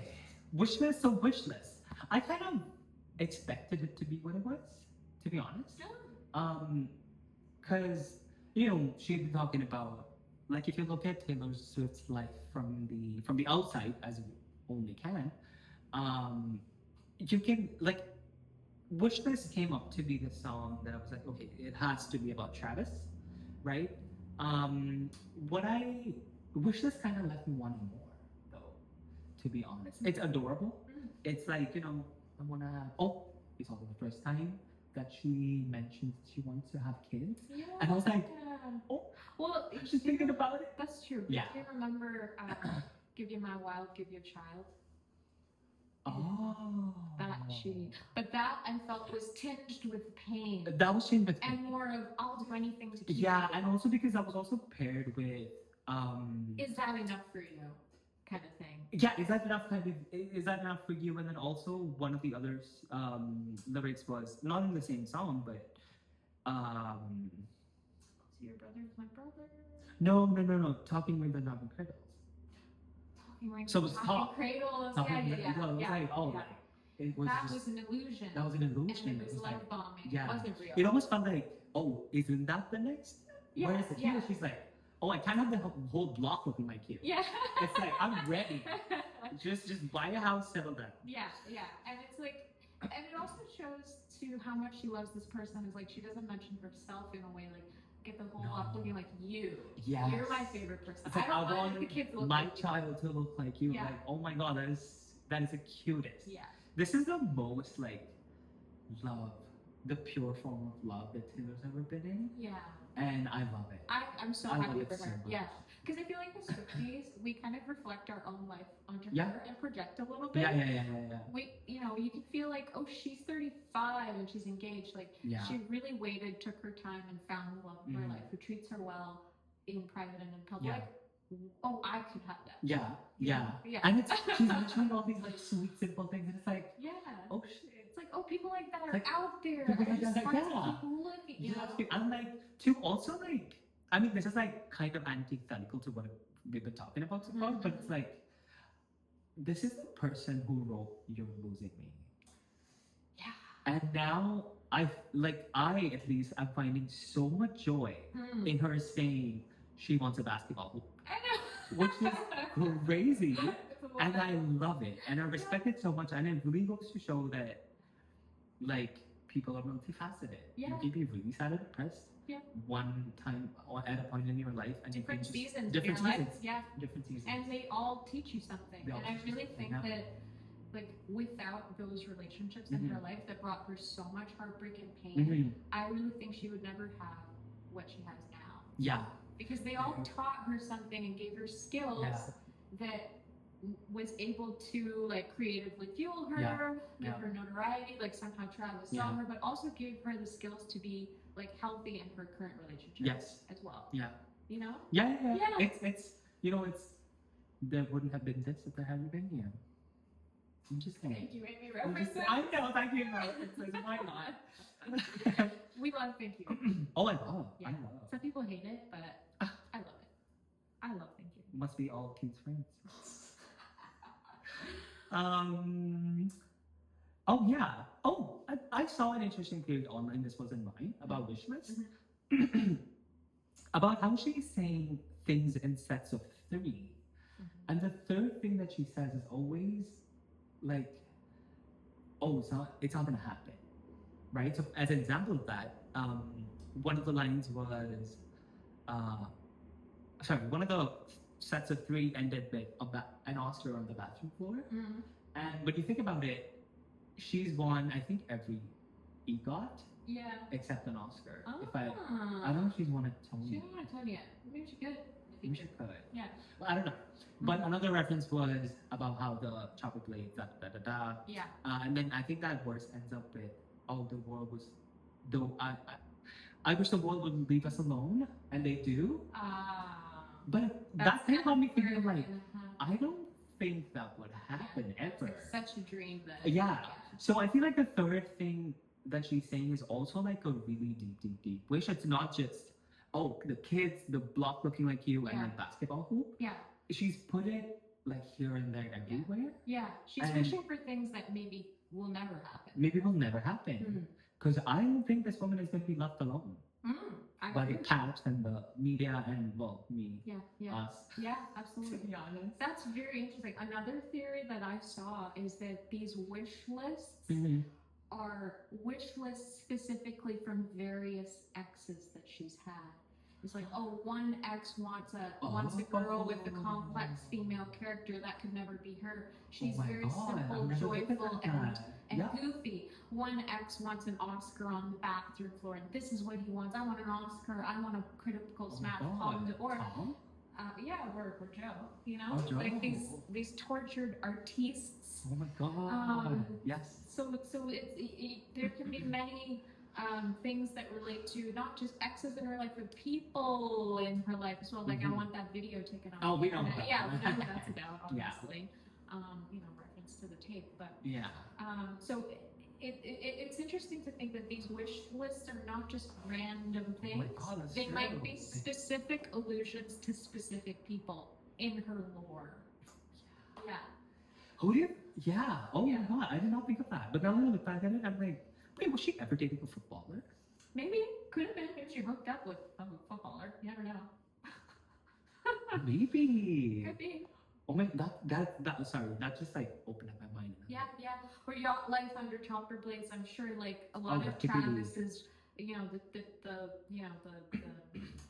NFL wives like that luxurious top lifestyle. Could be one of those people as well, or could even be like Harry Styles, yacht life. Could be Harry Styles. It could be from an ex's perspective. Could be anybody. Yeah. Oh, that's true. Yeah. I always thought it was like the random things people want. Exactly. But I mean, obviously it's true, random things people want, but it can also be specific personal touch people. to it Yeah, exactly. Because all I thought was the tapes, the videos taken off the internet. I was like, clocked it right there. I was like, this is thank you, me. Absolutely. So that's very interesting. I will say though that I personally think that this song has some of the worst lyrics she's ever written in her life. Paired with some of the most addictive melodies that get you hooked like narcotics. That I may not, I may hate the lyrics, but I can't stop listening to it because of the sound, because of the hook. Like I'm just constantly singing it in the background, like it's like vocal stimming. It's so basically. good. And I kind of it makes me sick, but I love it. It's like junk food. That's how I feel. Oh, that's a good way to put it. Junk food. It's like it's so bad for me. It's so like not healthy. But I'm addicted to the taste. That's what I get that. I also think that it's a bit reminiscent of Glitch in terms of the structure. But I think it's actually, to her credit, it's catchier than Glitch. Do you? Yeah. I actually found Glitch to be Do you like Glitch better? Yeah. I don't know. I think it's just, I feel like the hook is a little bit more like R&B style, a Mhm. little bit more like trap hip hoppy Mhm, in a mhm. way. So I like that a little bit better. I do think that though where the song goes wrong Mhm. and maybe loses focus or in classic Tay fashion lacks self-awareness Mhm.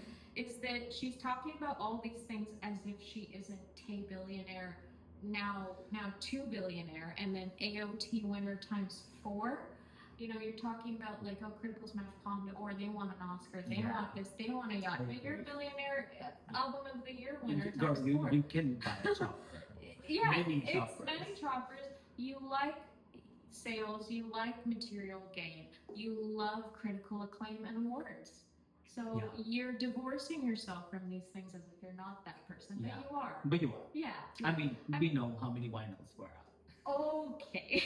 But they always are. I'm just saying. A whole other conversation about the vinyl. No, I know a lot of artists do it, but like, girl, you can't, no. Like, admit it. To be fair, the vinyls are so pretty. I know they are. I really wanted all of them. Me too. Yeah. Yeah, absolutely. But Tay billionaire. Tay capitalist. Take out. Yeah. So that's why the song kind of, it doesn't make sense. Yeah. No, it is. It is a little bit of like ignorance. It is. Not It gonna is. lie.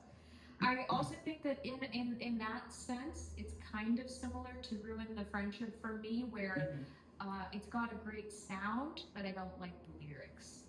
But for me, I would actually place this higher in my ranking than Ruin the Friendship, because the highest highs are more. Yeah, I think it's got better melodies than Ruin the Friendship, but worse lyrics than Ruin the Friendship. Oh. It's got higher highs and lower lows. Yes. Yes. Well, to that point, actually, this is, I don't know, since you were a musical girly, you might be able to better answer this. Yeah. But there was one point in this song where she is, I think it's before, right when she starts off from Palme d'Or, something changes in the background. Yeah. Right? And she goes through a different harmonic structure that's unique. No, I think it was an interesting, it was an instrument in the background that kind of rises. So you expect the song to have like bass coming in or like something about to shift, but it never does. Never does. Okay.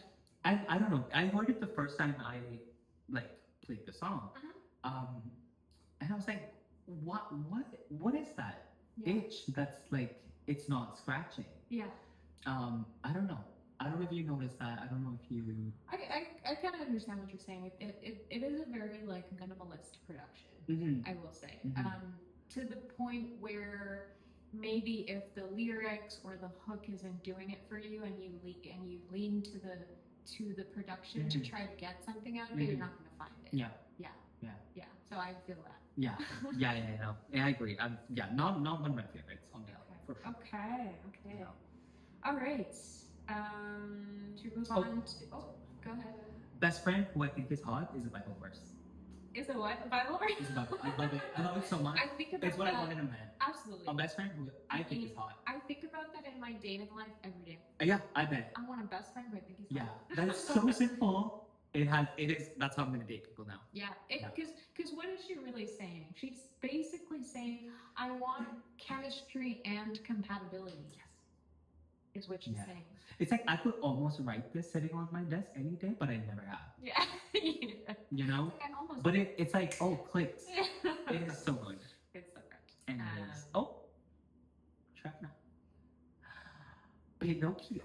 Ooh. Wait, I just got that. The Pinocchio in the New Heights? In the New Heights? Oh, yeah. No, I just said Pinocchio because like. Oh my god, and the long nose is wooden? The long because nose it's wooden. But, yeah, but I didn't know there was Pinocchio. There's a Pinocchio in the New Heights. Oh! Yeah. And it's a wooden toy. Oh.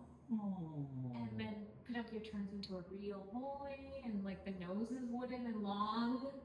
Like a redwood tree, yeah. Oh my god. Okay, that's clicking now. Oh my god, I just said Pinocchio because. Yeah, okay, well. Where did we begin with this song? Oh my god, I love this song so much. Yeah. But I want to hear your thoughts. Okay. I do not love this song. No? Okay. No, I kind of hate this song. Okay. And let me tell you why. Okay. first of all, I think it's, this like Jackson 5, not Mhm. just inspired, but almost like semi rip-off in a It's way. samples from Jackson Yeah, 5. sample. It's, yeah. Totally, which I kind of liked initially, but now I feel like it lacks the charisma and vocals that a Jackson 5 Mhm. record would bring about, but Mhm. with the same production, so that's a little bit Mhm. strange. The intro I felt was, it was kind of a play on the Joe Maddie Charlie XCX. I saw a YouTuber point this out of like, oh, Daisy bloomed, Dave sees bare naked. I was shot. He loves me not. That's Joe. Pennies, blah blah blah. Unlucky. I took him back and stepped on a crack. That was Maddie. Yeah, She took back right. Maddie. Right. It was really bad luck. And then the Black Cat laughed. I feel like it's Charlie XCX laughing at the whole situation. She's very much a Black Cat aesthetic. So I felt like that first opening, and this was a YouTuber, I can't remember his name, who pointed this out. Okay. It's not me. I do not take credit for this theory, but that I felt was. I love that theory. Yeah. Okay. So it very like quickly puts you into the perspective of like the last 2 albums. Right. Wow. 3 lines. Yeah, exactly. The first time I heard the song, I completely missed the innuendos. Oh no. Yeah. Really? Yeah. Okay. I was like, oh, she's writing a song on superstitions. But she's so sure about her relationships. Knock on wood. Yeah. She knew that a ring was coming. Wow. Yeah. Our God was on the way. Yeah. Of course. And the only one that like I got immediately was like Open My Eyes. Oh, yeah. That one was like, oh, that's a bit weird. Yeah. Yeah. But obviously I missed all the other innuendos. Yeah. Oh my God. Yeah.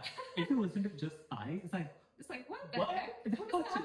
How is that? Yeah. Exactly. Because, you could think of Redwood Tree as like a A stable firm, like thing that has roots in the ground. I get it. Is like a very stable relationship, like a redwood tree. Like, sit with me under the shade, not that's thrown under the tree. Yeah. Oh my God. Yeah, I thought it was kind of like that's that. cute. Yeah. So, totally missed it. But then when I kind of, got all the innuendos, I felt that just, it wasn't, it was so on the nose that I felt that, Taylor's dive into sexuality and sexiness and being cute and quirky and flirty about it was not, there wasn't any charisma, and it was so on the nose that to me it was a bit like, ooh, that was kind of icky. Okay, I get it. It lacks the subtlety that some other artists who do the same thing do. I'm not going to take any names. I'm really happy that Taylor is comfortable expressing her sexuality. I'm just glad that she can write songs like this. Everyone should be able to not be like scrutinized under a whole microscope. But and also that her man is like absolutely packed. Good for her. That's great. But on the whole, I don't like the usual the kind of sound of the song. I don't love her vocals, the way that it's mixed. Okay. I also think that the innuendos are too on the nose for me to like find it genuinely humorous or witty or clever. Fair. Yeah. Fair. Yeah. Like yeah. Okay. No, that's totally fair. I strongly do believe that this song is like proof that her and Sabrina are now besties. She's been spending a lot of time with her. Yeah. And these are the effects. These are the outcomes. Absolutely. And I love it. I respect. For me, it's one of those songs where it's like, oh, you thought this is who I am? Well, boom, here's something, right? Because going into like the album release, everyone, or at least everyone I spoke to, was very much like, what the hell is Wood about? Like, okay, actually romantic could be anything, like wish list could be, kind of obvious. The 2 songs that everyone was just like, okay, no idea what this is about, was Cancelled and this one. Cancelled and Void. And when I listened to it the first time, I didn't realize the innuendos until the end. Yeah. Where the verse is repeated the second time and all the instruments are gone. Yeah. And it's like she wants you to focus on this. And I'm like, oh my God. The song ended and I was like, holy shit. It's clicking. Like, it's clicking. Like, I should go back and listen to this. Yeah. What? Yeah. I think it was a really smart way to do it, to be honest. It caught me off guard in an icky way initially because I was like, Taylor, what? This is not you, kind of. Yeah. but then I was like, okay, let's look at it from a perspective of like how I feel about it in writing, Mm. right? So, and that's when I was like, okay, she has all these like superstitions that she's mentioned, and on top of that, it's the red tree. I don't need a bouquet, which is a So superstition many that leads interesting. directly to like a hard rock. Hard rock. Yeah, exactly. So I'm like, oh wow, like Yeah. she said a lot of things. And apparently, did you know this song wasn't supposed to be like horny Taylor? Oh yeah, yeah. And Yeah. it started from an innocent place, and then she just. Oh, I mean, became or so she unhinged. says. Yeah, yeah. Never know. Never know. The woman was just happy. Yeah, very happy. Very happy, See apparently. why? Can see. Yeah, can see why. Yeah. Yeah. No, I genuinely love this song. Yeah, not much. Do I have anything? I will say I think it's interesting that you picked up on like the fact that she really likes to surprise an audience and say like, Mhm. oh, you think you know me? Well, here's Yeah, this. yeah. You did not expect this. I will say before Wood came out, there was so much speculation about what the song could be about. Mhm. And when I tell you, everybody thought of everything except for like Morning Wood. Yeah. Like, you know, people were like, oh, it could be short for Hollywood, or it Oh, could be right. like Wood as an anniversary present for a year or whatever. It's like Wood. Ah. Yeah, or, you know, they thought of so many things. Like, oh, it could be Knock on Wood, but they Mhm. just thought of the Superstition. Yeah. element of it. Yeah. Very yeah. few people could have conceived that this would be a, like, dirty innuendo. Yeah. And that Taylor is capable of that, where she would even do that. Yeah. So I think she really did surprise people. Yeah. In the same way that she surprised people on Tortured Poets, thinking it's gonna be a Joe breakup album, but the whole song was about the whole album was about Maddie. Oh right. Yeah. Oh yeah. She takes That was your expectation and flips it. yeah. Yeah. It's like oh you did that. I mean, did you? Exactly. And I loved it for it. And not only that, I feel like even though, well, to be honest, there were some people on Reddit who were going kind of diving deep into that. Like, Mhm. okay, this is like a horny song. Yeah. Or like, oh, like, sure. But like, I did not expect it to be as horny as it was. Yeah. Then there was innuendos through and through. Oh, and New Heights of Manhood. Oh my god. I have to Absolutely wild. mention back when she said on the smallest man who ever lived, you're I know. You did measure out tiny measure to man. Yeah. Very. from that to New Heights of Manhood. Yeah. Oh. Yeah. Good for you, Taylor. Good for you. Absolutely. Yeah. Oh, and I loved how I noticed it so late that there were actually 2 knocks instead of 3. Because when you're asking me to do 3, and she was only doing 2, and I was like, oh shit, like I missed that, and it's so like such a little like cute, like oh I did this. Yeah. Did you notice? Yeah. Yeah. Yeah. Loved it. Yeah. I also love the kind of like the underlying message of the songs. Like, I don't need to knock on wood. Yeah. Yeah. I don't need to do any of that. Yeah. I used to do all that, but Mhm. that's because all those relationships were trash. Yeah. And like And now there's- I know. And now I'm like, I know. I don't need Yeah. all these positive signs. Need that kind of confidence in my life. Yeah. Love it. Love it for her. Love it for her. I love that for her. Yes, absolutely. Just to double check that we are recording well, because as I said, the lighting is changing by the hour. Yeah. We are going into winter. Well, I guess we're still in autumn. Deep but- fall. Okay, Yeah. great. Okay. I think Yeah, I we're feel doing like good. you guys can see us. Yeah. Well, okay. Yeah. Okay. Okay. I guess we're Aha. going into canceled. Track 10. Cancelled.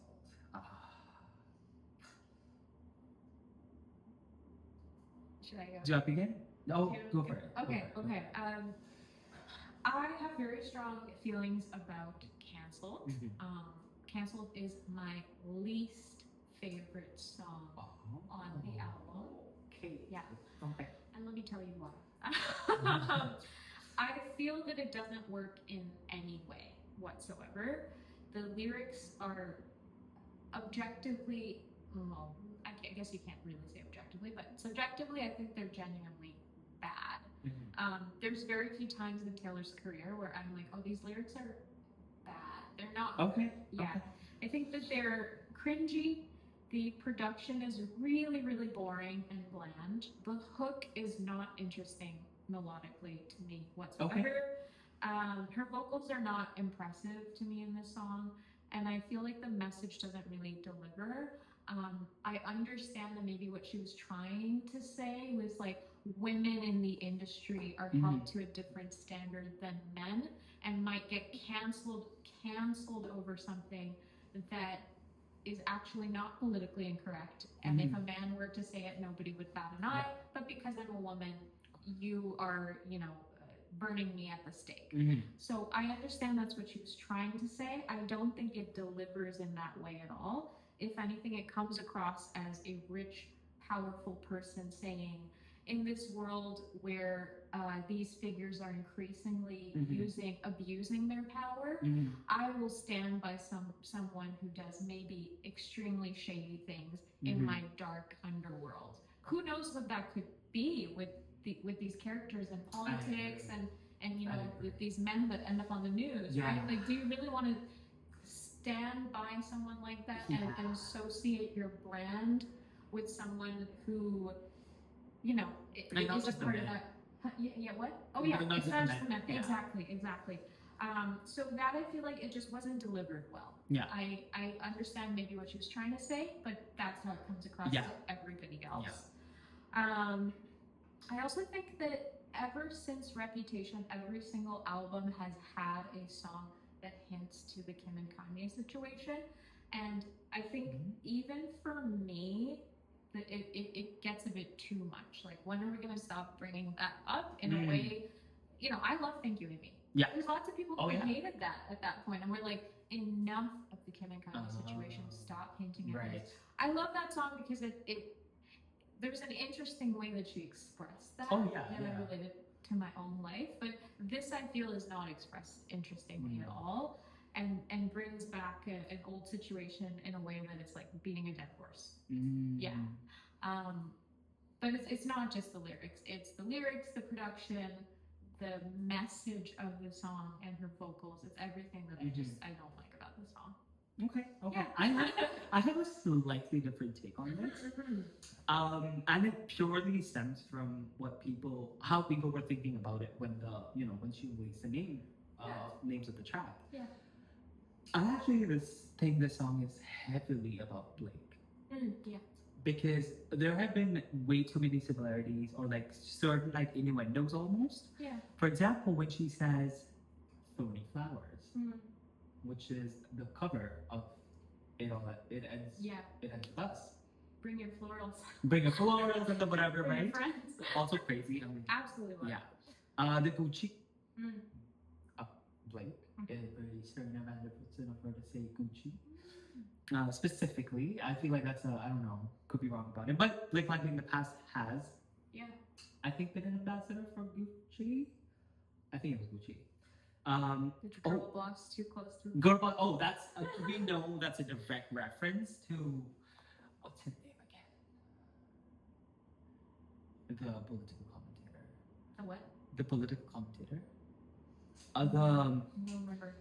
The one who was debunking other stuff that I'm not going to be mentioning.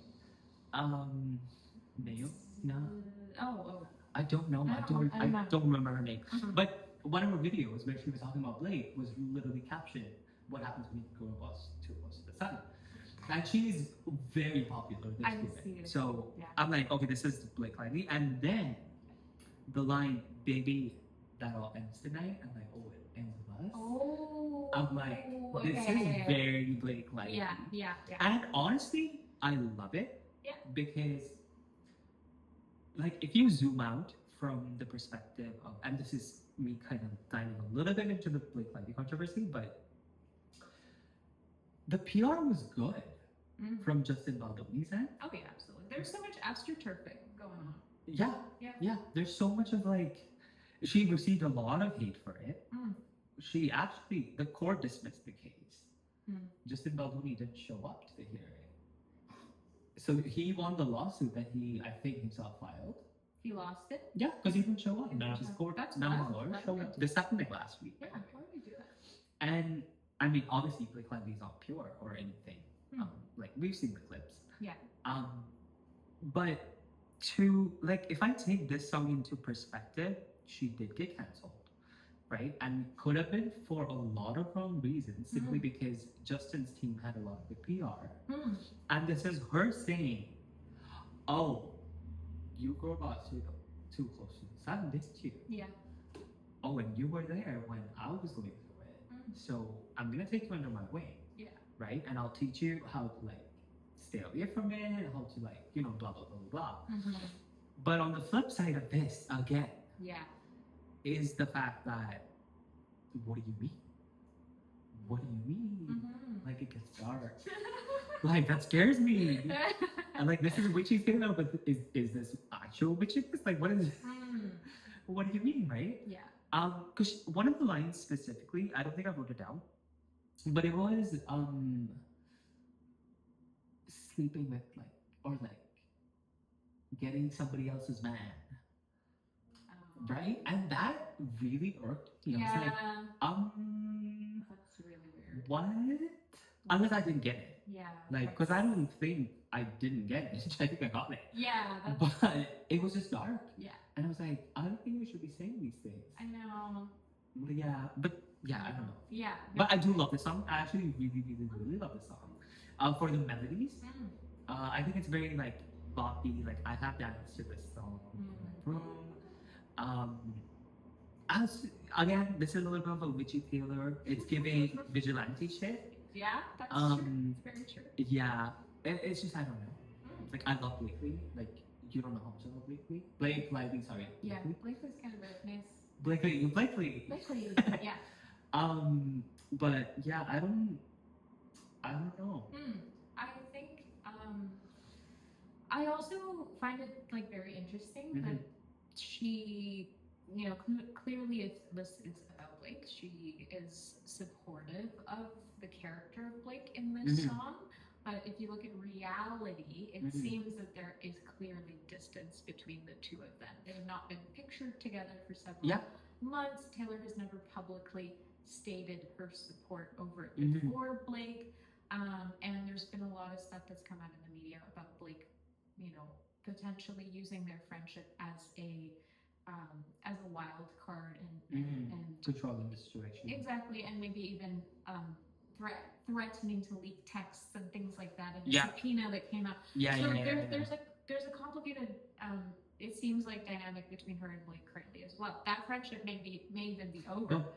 Yeah, but this makes me think that is that because she wants you to think like that? Yeah, that's true. Right? Because one of the lines also difficult to say. Because I'm like, there's no way in it that you're the godmother of their children. So it would be wild. Yeah. And I don't know. I think the simple fact that she's like, "Oh, you were there when I was under exoneration," and which is what makes me think like this is public. Yeah, totally. I think and like, absolutely could. They actually are just really good friends, and this is all like a PR. Like, okay, I'm not gonna mention you. Don't like any of my posts, which I think is very little. Sure, because it's like a very public-facing thing. We don't know if they're talking on the phone. We don't know if they're actually texting each other. Yeah. Right? Or like, I mean, ladies got private jets. That's true. We don't actually know. So we don't actually know for sure. But I will say that it appears from the outset that there is some noticeable distance between the two of them. Whether that's like constructed or because they fell apart, I can't say. Yeah. I will say that if that is the case, then I can look at the song from the perspective of like, oh, maybe this is not about Blake and just generally about women in the industry, or she had written it about Blake and then they fell apart and she still released the song, but then it doesn't tie, and Taylor has done that many times where she has a sentiment, makes a good song, or what she deems to be a good song, puts it out, even though she no longer relates to it anymore. She does that. Yeah. But in recent interviews, she said, this album, I feel exactly the same way about this album as I do currently in my life. I'm in the same headspace. She said that multiple times. True, she did. So it sounds like she still relates to every single song on the album. So, I mean, maybe they are still friends. Maybe the song is about someone else. I've thought about, like, Selena Gomez did go through a huge PR thing a year ago when her company pure Oh, rarity. They went through this PR thing of like, all the stuff that was happening with Palestine and Israel, and people saying like trying to cancel her, like you're not speaking out about it, blah blah. Her team had to release like a big PR like message as a result of this, and that was like a huge thing for a couple weeks, I believe, where it was almost like, oh, Selena Gomez gets canceled kind of thing. So that did happen, and that really blew up. So I think about that as well. That, maybe this isn't about one specific person. Or maybe she started off writing it about Blake, and maybe they're not friends anymore. Whatever, it's hard to say. It's definitely hard to say. Yeah. Yeah. Do you think I should lift this? Do you want to check on? I'm just trying to make sure that the lighting is good. Could raise the blind. Oh my god, that's true. It is almost sunset time. Yeah. It's. Should I turn on the? Yeah. I don't know. What do you think? Maybe we'll do that. Yeah. Turn on the lamp. Is it? I can do it. We're taking a pause, guys, and this is not edited at all. So. Is this the switch to live? we're trying to get this organized. Let me go. I promise I will continue. That's okay. There we go. Oh, that's what Yay! The lamp is on. The lamp is on. And then maybe I'll also open this. Get that. It's going. How's that? Oh yeah, you want to have that? That looks good. That's great. Okay. It does. All right. It's nice to get up a little bit too. Okay, we're almost at the end. Second last track. Also. Oh, sorry. This is exactly what happened when I listened to the album the first time. Yeah. I kind of lost track of the fact that the song is not really the life of a showgirl, right? Because we haven't spoken about that for a couple of other songs, so that's okay. We can always go back. This one does reference a Shakespeare line very directly, which is something that Get This Becomes. Which is what I believe a witch says out loud when Macbeth was about to enter the scene. Yes. And I found that to be, I don't know, a very English teacher of her. Yeah. And I love it. I love her shit like that. I love her shit so, like that. This thing that you said is fitting the theme. We missed that for a couple of songs. Yeah. I think the last one we talked about was Ruin the Friendship. Yeah. I will say Actually Romantic I think does fit the theme of the Life of a Showgirl. Yeah. It's like the various drama and beefs between different showgirls and the jealousy that your success might provoke in someone else who is your peer or far beneath you. So that absolutely fits the theme. Wishlist, I think, has no real bearing to Life of a Showgirl. It's very anti-Life of a Showgirl. That's true. Maybe it's like inner life of like, I could have all these material things as a showgirl, but actually I'm very fragile and vulnerable inside. Fit on the album. Maybe. Though. Yeah. So that could fit. Would no. I don't see it. Personally, I don't see it. Yeah, well, it's horny showgirl time. Horny showgirl time. Maybe, It doesn't fit it, to be honest, but you know what? Yeah. Sure. Yeah. Cancel does. Oh, yeah, 100%. Cancel, absolutely. As much as I hate cancel, it's thematically. I'm crying. Thematically. Crying on cancel. It's just me being very nonchalant. Yeah, no, I like it. I like talking about that. But it is. It belongs. It belongs. It belongs. Okay. Next is Honey. How do people? It's cute. It's cute. It's very cute. It's cute. It's very. It just made me go, oh. Yeah. Same. Because it has a not a dark side, but it has a very very vulnerable side. But you're like, and honestly, very relatable side. Like the fact that some of the this is lovely. Like I imagine like a random person, like this man just walking up to like something I made or like created, and it's like, oh, lovely, and I'm like, is that it? Exactly. Right. Exactly. That's so real. Yeah. It's like when I heard that line, I had the same experience where it's like, oh, I've experienced this, where somebody is talking about, you're talking about all these great things that you've achieved and accomplished, and you know that the correct response was validating response. Be like, that's amazing. Yeah. You should be so proud. Like, I'm so happy for you. Yeah. But instead they say, that's lovely. Yeah, it's like, well, that's nice. That's nice. You know, good for you. Yeah, it's almost. Ooh. Yeah, it's almost like You don't want me to be happy. Yeah, it's very malicious to be honest. It is, yeah. So yeah, no, definitely related to that. And I don't know, I've never been called honey, but the way Taylor described it, I was like, okay, It's painful.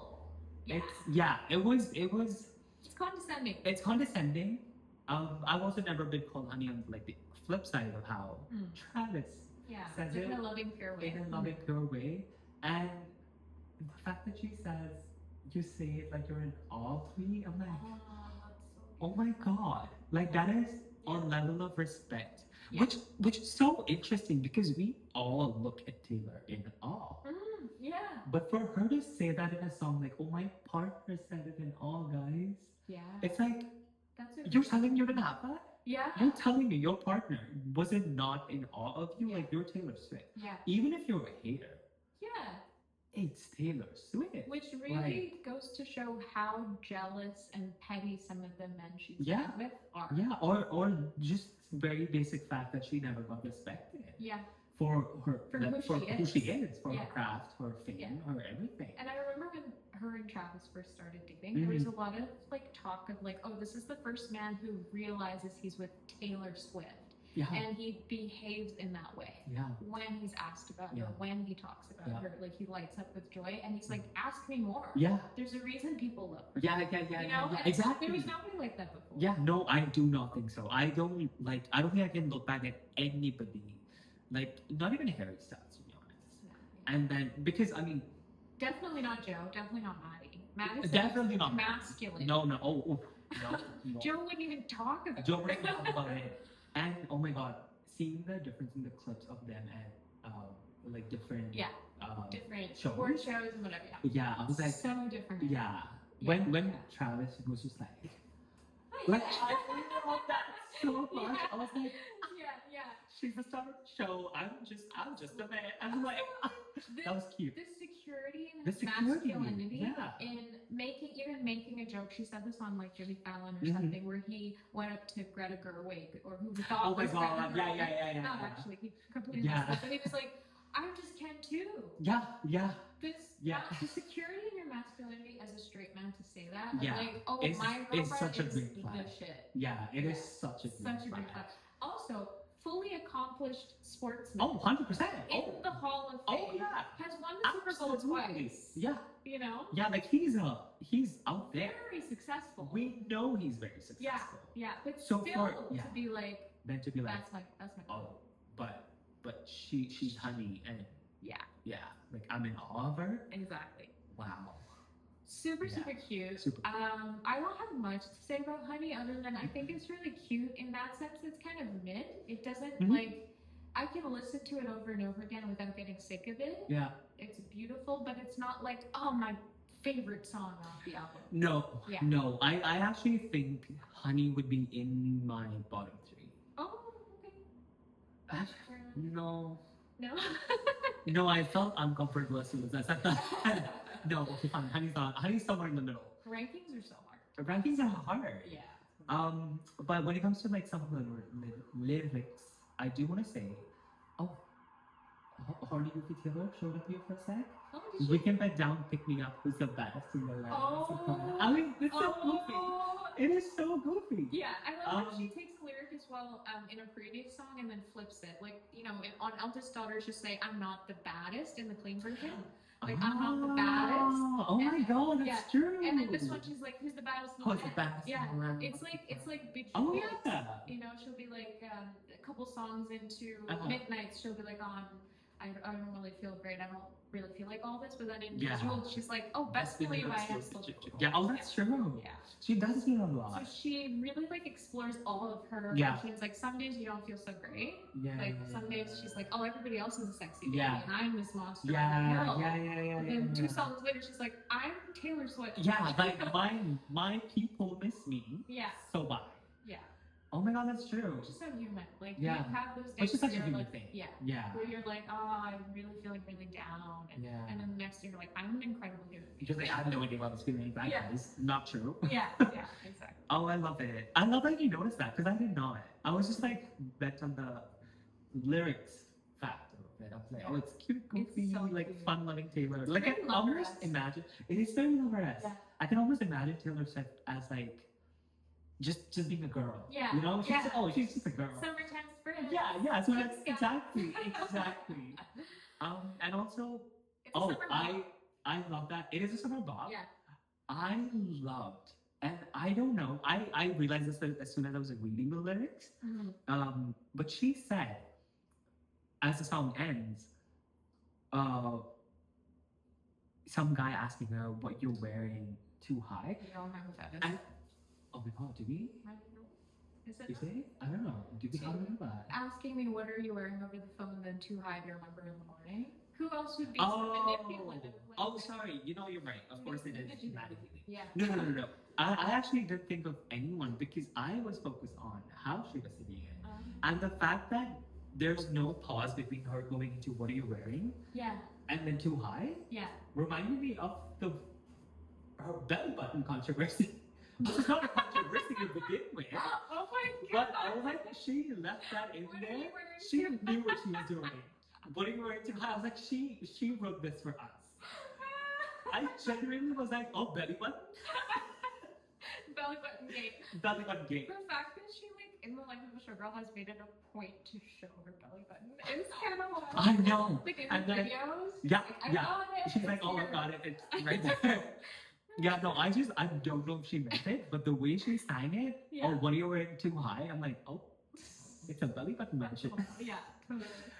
So yeah, no. I love That it. is so deep into the Swiftie lore. That is so deep into the Yeah, floor. yeah. It's like, no, Yeah, you if I- wouldn't get it. Yeah, Yeah. yeah. If I was talking about this to like that guy on the street, he'd be like, "Are you What the crazy? hell are you guys talking about? Why are you talking about Yeah. other people's belly buttons?" I know. Like, But no, that's we know. Yeah. I Yeah. also felt Yeah. like the song had no particular highlights, but it Mhm. wasn't. There was nothing obscenely bad about No, it.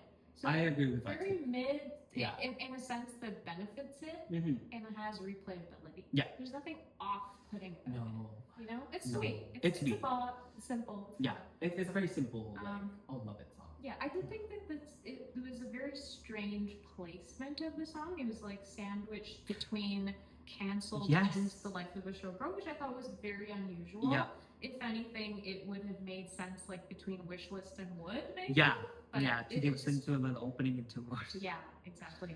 And I think Cancelled, if anything, could have come a little bit earlier in the track list, like maybe close to Actually Romantic. It doesn't really benefit Taylor to have such a dark song so close Towards to the a ending.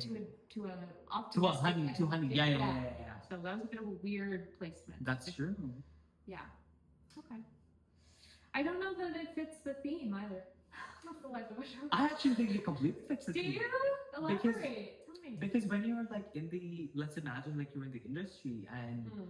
you know maybe when you're innocent, Ah. people are like, oh my god, like oh you look so pretty, like oh gorgeous. Mm. You know that's another thing that we often see in pop culture, Yeah. where a lot of like I don't know, this is like a very fashion thing, like fashion industry thing. I'll say, Mhm. oh my god, gorgeous. But like, I see. how many times can you hear that before the word loses the meaning, right? I And see. that would go with you know Yeah. like sorry, what was the other thing? Honey, sweetheart. Honey, sweetheart, sweet. No, sweetheart. Honey, sweetheart, lovely. Lovely. Yeah, Yeah, right. So I actually think it really fits into the theme that's a good point. because at every point, I mean, I would assume when you're a showgirl, you are looking for validation, right? Mm. Because it is your career is kind of based off of validation, Mm-hmm. and when the right words are not used, they could sting, Yeah. and you can do nothing about that. Yeah. Right? Whether it's and throughout these, we actually don't even know if it was their part or like her partners that were saying this. It could have been like like a director.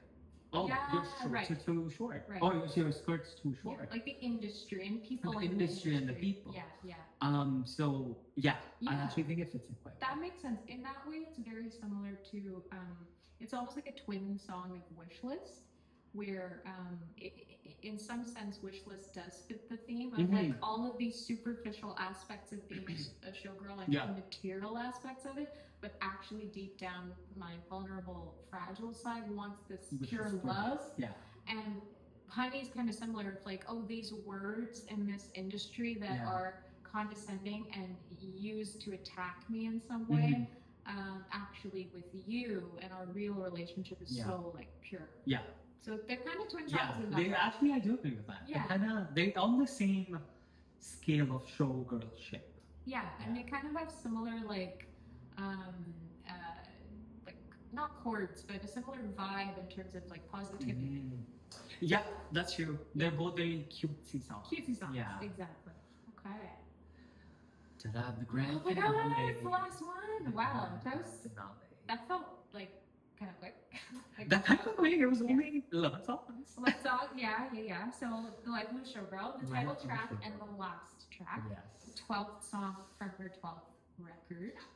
Very numerology, all that stuff. Yeah, what do you think?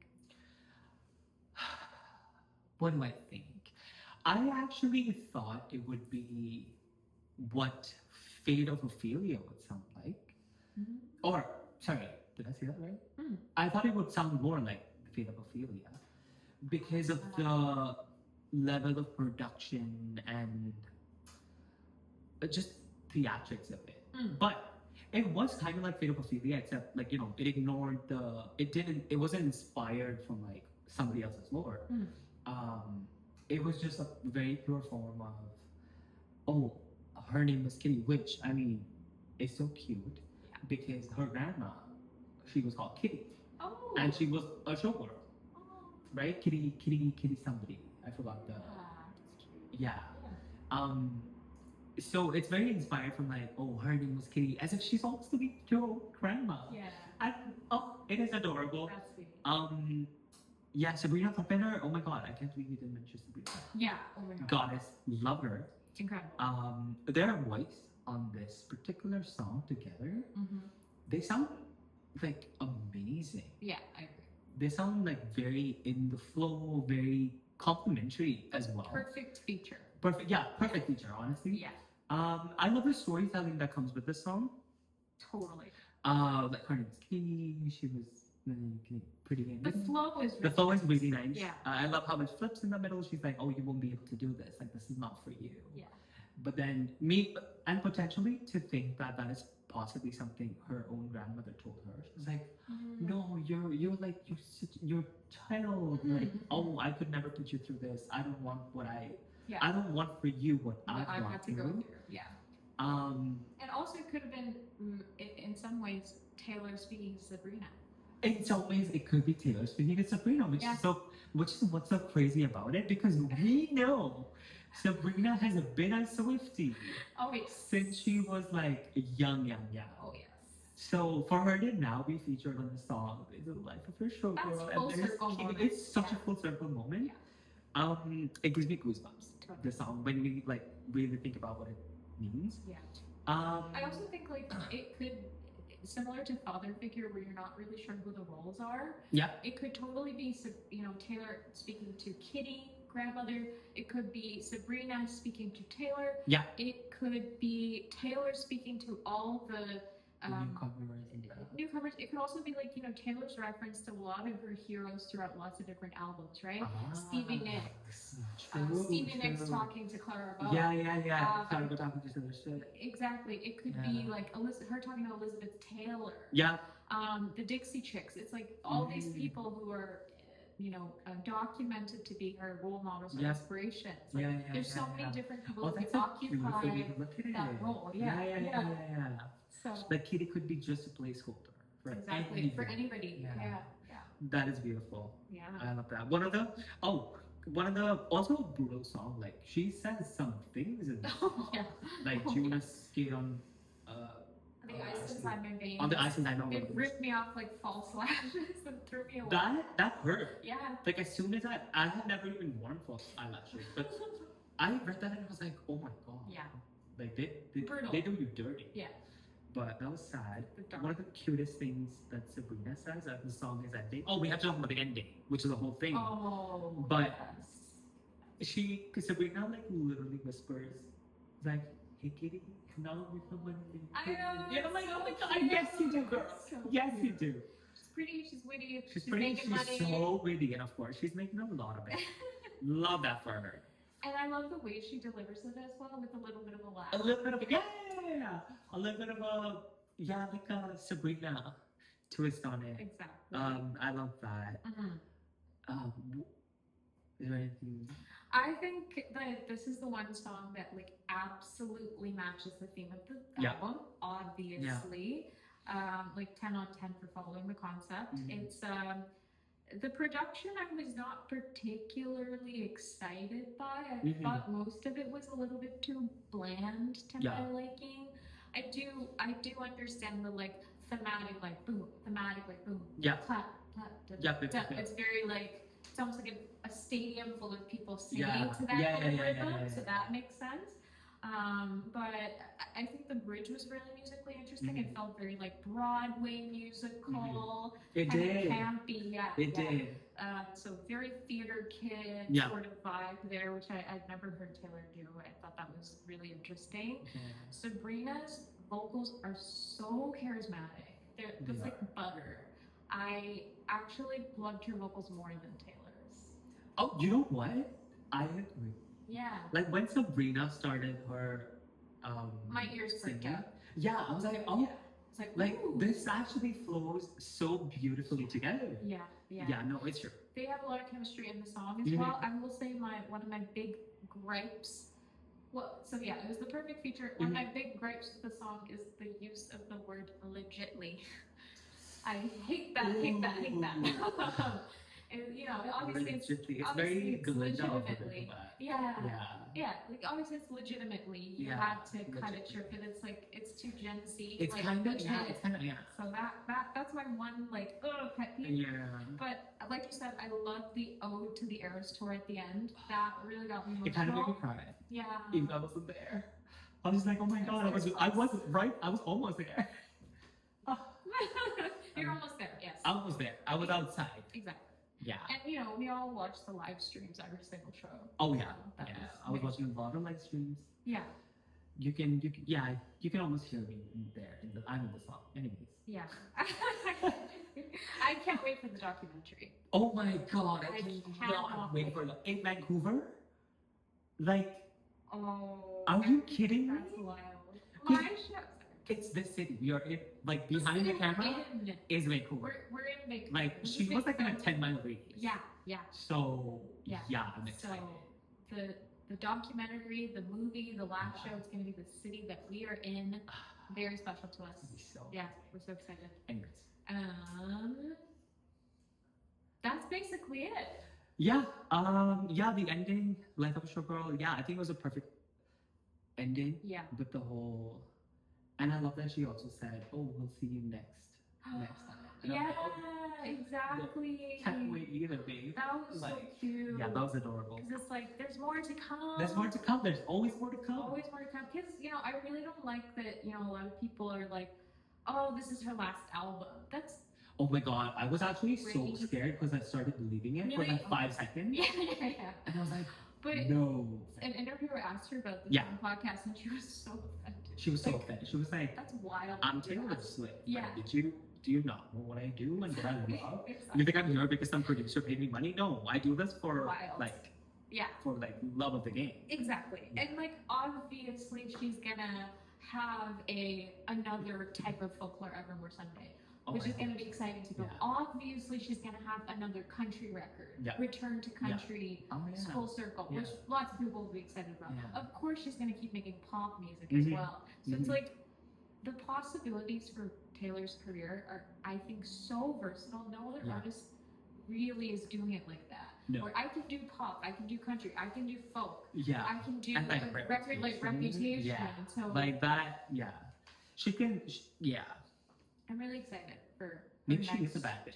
Yeah, she is. Of course she is. She's the baddest. Yeah. She's the baddest. She's the baddest in the land. She's the baddest in the land, exactly. But yeah, no, I know the next album, like, because we all saw the Easter eggs from Midnight video, right? What song was it? But the big Taylor. Oh yeah. The one. Antihero? Antihero, yes. Yeah. So we know TS13 is gonna be huge. So yeah. I guess we'll see you next era. Oh my god, I can't wait for that. That's gonna be insane. Okay, so we're at the end.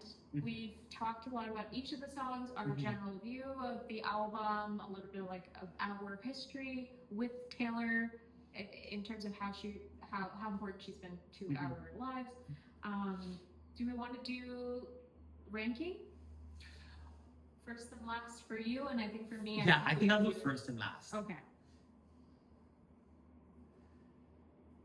Oh, am I going first? Yeah. Okay, maybe I should go first. So I'll start off with my last one. Actually, no, I'll start with my number one. Okay. My number one is definitely Opalite.